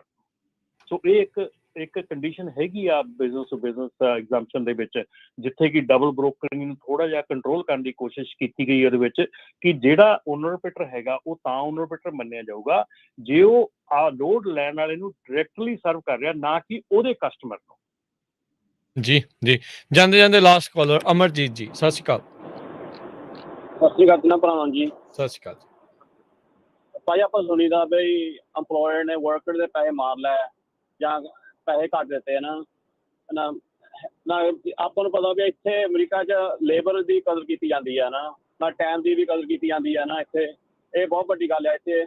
ਨਾਲੇ ਉੱਦਾਂ ਵੀ ਕਿਸੇ ਦੀ ਹੱਕ ਦੀ ਕਮਾਈ ਮਾਰਨੀ ਨਹੀਂ ਚਾਹੀਦੀ ਕਿਸੇ ਨੂੰ। ਸਾਡੇ ਨਾਲ ਵੀ 2 ਕੇਸ ਇੱਦਾਂ ਹੋਏ ਸੀਗੇ ਨਾ, ਉਹ ਖੇਤਾਂ ਵਿੱਚ ਹੋਏ, ਖੇਤਾਂ 'ਚ ਕੰਮ ਕੀਤਾ ਜਾਂਦਾ ਸੀ। ਜਿੱਦਾਂ ਇੱਕ ਨੇ ਅੰਪਲੋਇਰ ਨੇ ਕਹਿ ਦਿੱਤਾ ਸੀਗਾ ਵੀ ਜਿੱਦਾਂ ਵੀ ਤੁਸੀਂ ਤਾਂ ਵਿਹਲੇ ਸੀਗੇ, ਸਾਡਾ ਤਾਂ ਬਣਦਾ ਹੱਕ ਨਹੀਂ ਵੀ ਪੈਸੇ ਲੈਣ ਦਾ ਨਾ ਉਹਨਾਂ ਨੂੰ ਦੱਸੇ ਵੀ ਜੇ ਵਿਹਲੇ ਸੀਗੇ ਘਰ ਵੀ ਬੈਠ ਸਕਦੇ ਸੀਗੇ ਨਾ। ਫਿਰ ਦੂਜਾ ਕਹਿੰਦਾ ਜੇ ਮਰਜ਼ੀ ਤੁਸੀਂ ਕਰ ਲਓ ਨਾ, ਕਰਨਾ ਮੈਂ ਨਹੀਂ ਪੈਸੇ ਦੇਣੇ ਨਾ ਏਦਾਂ ਦੇ ਜਵਾਬ ਆਪਣੇ ਬੰਦੇ ਦਿੰਦੇ ਆ ਕਈ ਨਾ। ਪਰ ਆਪਾਂ ਨੂੰ ਲੜਨਾ ਨਹੀਂ ਚਾਹੀਦਾ, ਬਹਿਸ ਹੋਣਾ ਉਹਨਾਂ ਨਾਲ ਲੜੋ ਨਾ, ਤੁਹਾਨੂੰ ਚੁੱਪ ਕਰਕੇ ਆ ਜਾਓ, ਲੇਬਰ ਕਮਿਸ਼ਨ ਤੇ ਰਿਪੋਰਟ ਕਰ ਦਿਓ। ਦੋਨੇ ਕੇਸ ਅਸੀਂ ਲੇਬਰ ਕਮਿਸ਼ਨ ਦੇ ਰਿਪੋਰਟ ਕੀਤੇ ਨਾ। ਫਿਰ ਉਹਨਾਂ ਨੇ ਜਿੱਦਾਂ ਉਹਨਾਂ ਨੂੰ ਵਾਰਨਿੰਗ ਦਿੱਤੀ ਵੀ ਨਾ ਉਹਨਾਂ ਨੂੰ ਜਿਹੜਾ ਸਾਡਾ ਵਰਕਰ ਹੈ, ਜਿਹੜਾ ਅੰਪਲੋਈ ਆ, ਉਹਨੂੰ ਪੈਸੇ ਦੇਣੇ ਪੈਣੇ ਅੱਜ ਤੋਂ। ਜੇ ਅੱਜ ਤੋਂ ਨਾ ਦਿੱਤੇ ਉਹ ਪੈਸੇ ਤੇ ਵਿਆਜ ਵੀ ਪੈਣਾ ਤੁਹਾਨੂੰ, ਨਾਲੇ ਸਾਨੂੰ ਪੈਸੇ ਜ਼ਿਆਦਾ ਦੇਣੇ ਪੈਣੇ ਆ ਉੱਥੋਂ ਨਾ। ਫਿਰ ਇੱਕ ਨੇ ਤਾਂ ਫੋਨ ਕਰਤਾ ਵੀ ਘਰ ਆਣ ਕੇ ਲੈ ਜਾਓ ਪੈਸੇ ਨਾ, ਦੂਜਾ ਘਰ ਪੈਸੇ ਦੇਣਾ ਆ। ਸੋ ਪਹਿਲਾਂ ਬੇਇੱਜ਼ਤੀ ਕਰਾਉਣ ਤੋਂ ਪਹਿਲਾਂ ਵਰਕਰਸ ਨੂੰ ਆਪਨੂੰ ਪੈਸੇ ਦੇ ਦਿਆ ਕਰੋ। ਹੱਕ ਦੀ ਕਮਾਈ ਕਿਸੇ ਦੀ ਕਿੰਨਾ ਔਖਾ ਹੋਵੇ ਨਾ ਕੰਮ ਕੀਤਾ ਹੋਊਗਾ, ਨਾਲੇ ਉਹਨੂੰ ਪੈਸੇ ਦੀ ਲੋੜ ਹੋ ਗਈ ਪਰਿਵਾਰ ਲਈ। ਸੋ ਜਿਹੜਾ ਹੱਕ ਬਣਦਾ ਉਹ ਉਹਨੂੰ ਦੇਣਾ ਚਾਹੀਦਾ। ਨਾਲੇ ਜਿਹੜਾ ਕੰਮ ਕਰਦਾ ਉਹਨੂੰ ਵੀ ਥੋੜਾ ਜਿਹਾ ਰੈਕਡ ਰੱਖਣਾ ਚਾਹੀਦਾ ਆਪਦਾ। ਜਿੱਥੇ ਕੰਮ ਕਰਦੇ ਤੁਸੀਂ ਜਾਂ ਘੰਟੇ ਆਪਦੇ ਲਿਖੋ, ਕੋਈ ਹਿਸਾਬ ਕਿਤਾਬ, ਜਾਂ ਤੁਸੀਂ ਮੀਲ ਲਿਖੋ, ਜਾਂ ਹਿਸਾਬ ਆਪਦੀ ਨੋਟਬੁੱਕ 'ਚ ਰੱਖੋ, ਰੈਕਡ ਰੱਖੋ। ਕਰਕੇ ਕਈ ਨਾ ਆਪਣੇ ਜਿਹੜੇ ਅੰਪਲੋਇਰ ਆ ਉਹ ਮੁੱਕਰ ਜਾਂਦੇ ਆ ਮਗਰੋਂ। ਜੇ ਆਪਣੇ ਕੋਲ ਰੈਕਡ ਆ ਆਪਾਂ ਦਿਖਾ ਸਕਦੇ ਹਾਂ ਲੇਬਰ ਕਮਿਸ਼ਨ ਨੂੰ, ਉਹਦੇ ਨਾਲ ਜਿਹੜੇ ਵਰਕਰ ਆ ਉਹਦੇ ਹੱਕ ਤੇ ਨਾ ਫੈਸਲਾ ਕਰਦੇ ਆ ਇੱਥੇ। ਇਹ ਬਹੁਤ ਚੰਗੀ ਗੱਲ ਹੈ ਇੱਥੇ ਅਮਰੀਕਾ 'ਚ ਵੀ ਲੇਬਰ ਦੀ ਕਦਰ ਕੀਤੀ ਜਾਂਦੀ ਹੈ। ਥੈਂਕ ਯੂ ਅਮਰਜੀਤ ਜੀ, ਮਿਹਰਬਾਨੀ ਜੀ, ਸ਼ੁਕਰੀਆ ਜੀ। ਬਿਲਕੁਲ। ਸੋ ਸਰੋਤਿਓ ਲਾਈਟ ਸਾਈਡ, ਸੋ ਸਾਰਿਆਂ ਨੂੰ ਟੈਨਸ਼ਨ ਵੀ ਆ, AB5 ਵੀ ਆ, ਬਹੁਤ ਕੁਛ ਆ। ਸੋ ਜਿੰਨੇ ਵੀ ਸਾਡੇ ਸਰੋਤੇ ਖਾਸ ਕਰਕੇ ਟਰੱਕਰ ਸੁਣ ਰਹੇ ਆ, ਪੰਜਾਬੀ ਰੇਡੀਓ USA ਤੇ ਪੰਜਾਬੀ ਕਲਚਰ ਸੈਂਟਰ USA ਵੱਲੋਂ ਫ੍ਰਿਜ਼ਨੋ ਦੇ ਵਿੱਚ ਆਰਟ ਕੈਂਪ ਤੇ ਆਰਟ ਐਗਜ਼ੀਬਿਸ਼ਨ ਲੱਗੀ ਹੋਏਗੀ ਆ ਸੋਮਵਾਰ ਤੋਂ ਸ਼ਨੀਚਰਵਾਰ ਤੱਕ ਰਹਿਣੀ ਆ, ਸਵੇਰ ਦੇ 9 ਵਜੇ ਤੋਂ ਲੈ ਕੇ ਸ਼ਾਮ ਦੇ 7 ਵਜੇ ਤਾਈਂ। ਪਰਿਵਾਰਾਂ ਸਮੇਤ, ਬੱਚਿਆਂ ਸਮੇਤ ਥੋੜਾ ਬਾਹਰ ਤੁਹਾਡੇ ਜਿਹੜਾ ਹੈਗਾ ਦਿਮਾਗ ਆ ਉਹ ਥੋੜੀ ਟੈਨਸ਼ਨ ਵੀ ਘੱਟ ਜਾਊਗੀ। ਆਪਣਾ ਵਿਰਸਾ ਤੇ ਆਪਣੀ ਹਿਸਟਰੀ ਦੇ ਨਾਲ ਜੁੜੋ। ਉੱਥੇ ਆ ਕੇ ਜਰੂਰ ਜਿਹੜੀ ਪਰਮ ਸਿੰਘ ਹੁਣੀ ਕੈਨੇਡਾ ਤੋਂ ਆਏ ਆ, ਉਹ ਦੇਖੋ। ਕਿਸੇ ਤਰ੍ਹਾਂ ਦੀ ਕੋਈ ਫੀਸ ਨਹੀਂ ਤੇ ਬਹੁਤ ਵਧੀਆ ਆ। ਤੇ ਨਾਲੇ ਆਪਣੇ ਬੱਚਿਆਂ ਨੂੰ ਵੀ ਕਲਚਰ ਦਾ ਵੀ ਪਤਾ ਲੱਗੂਗਾ ਤੇ ਆਪਣੀ ਵਿਰਾਸਤ ਦਾ ਵੀ ਪਤਾ ਲੱਗੂਗਾ ਜੀ। Thank you Raman ji, thank you ਜੀ, ਮਿਹਰਬਾਨੀ, ਬਹੁਤ ਸ਼ੁਕਰੀਆ, ਸਤਿ ਸ਼੍ਰੀ ਅਕਾਲ। ਤੇ ਹਰਜੋਤ ਸਿੰਘ ਜੀ ਆਪਾਂ ਵੀ ਲਈਏ ਇਜਾਜ਼ਤ, ਮੇਰੇ ਰਾਜਕਰਮਵੀਰ ਸਿੰਘ ਵੱਲੋਂ ਤੇ ਹਰਜੋਤ ਸਿੰਘ ਵੱਲੋਂ ਸਭ ਨੂੰ ਪਿਆਰ ਸਤਿਕਾਰ ਸਨਿਕੀ ਜੀ, ਸਤਿ ਸ਼੍ਰੀ ਅਕਾਲ। ਸੁਣਦੇ ਰਹੋ ਤੇ ਦੇਖਦੇ ਰਹੋ ਪੰਜਾਬੀ ਰੇਡੀਓ USA।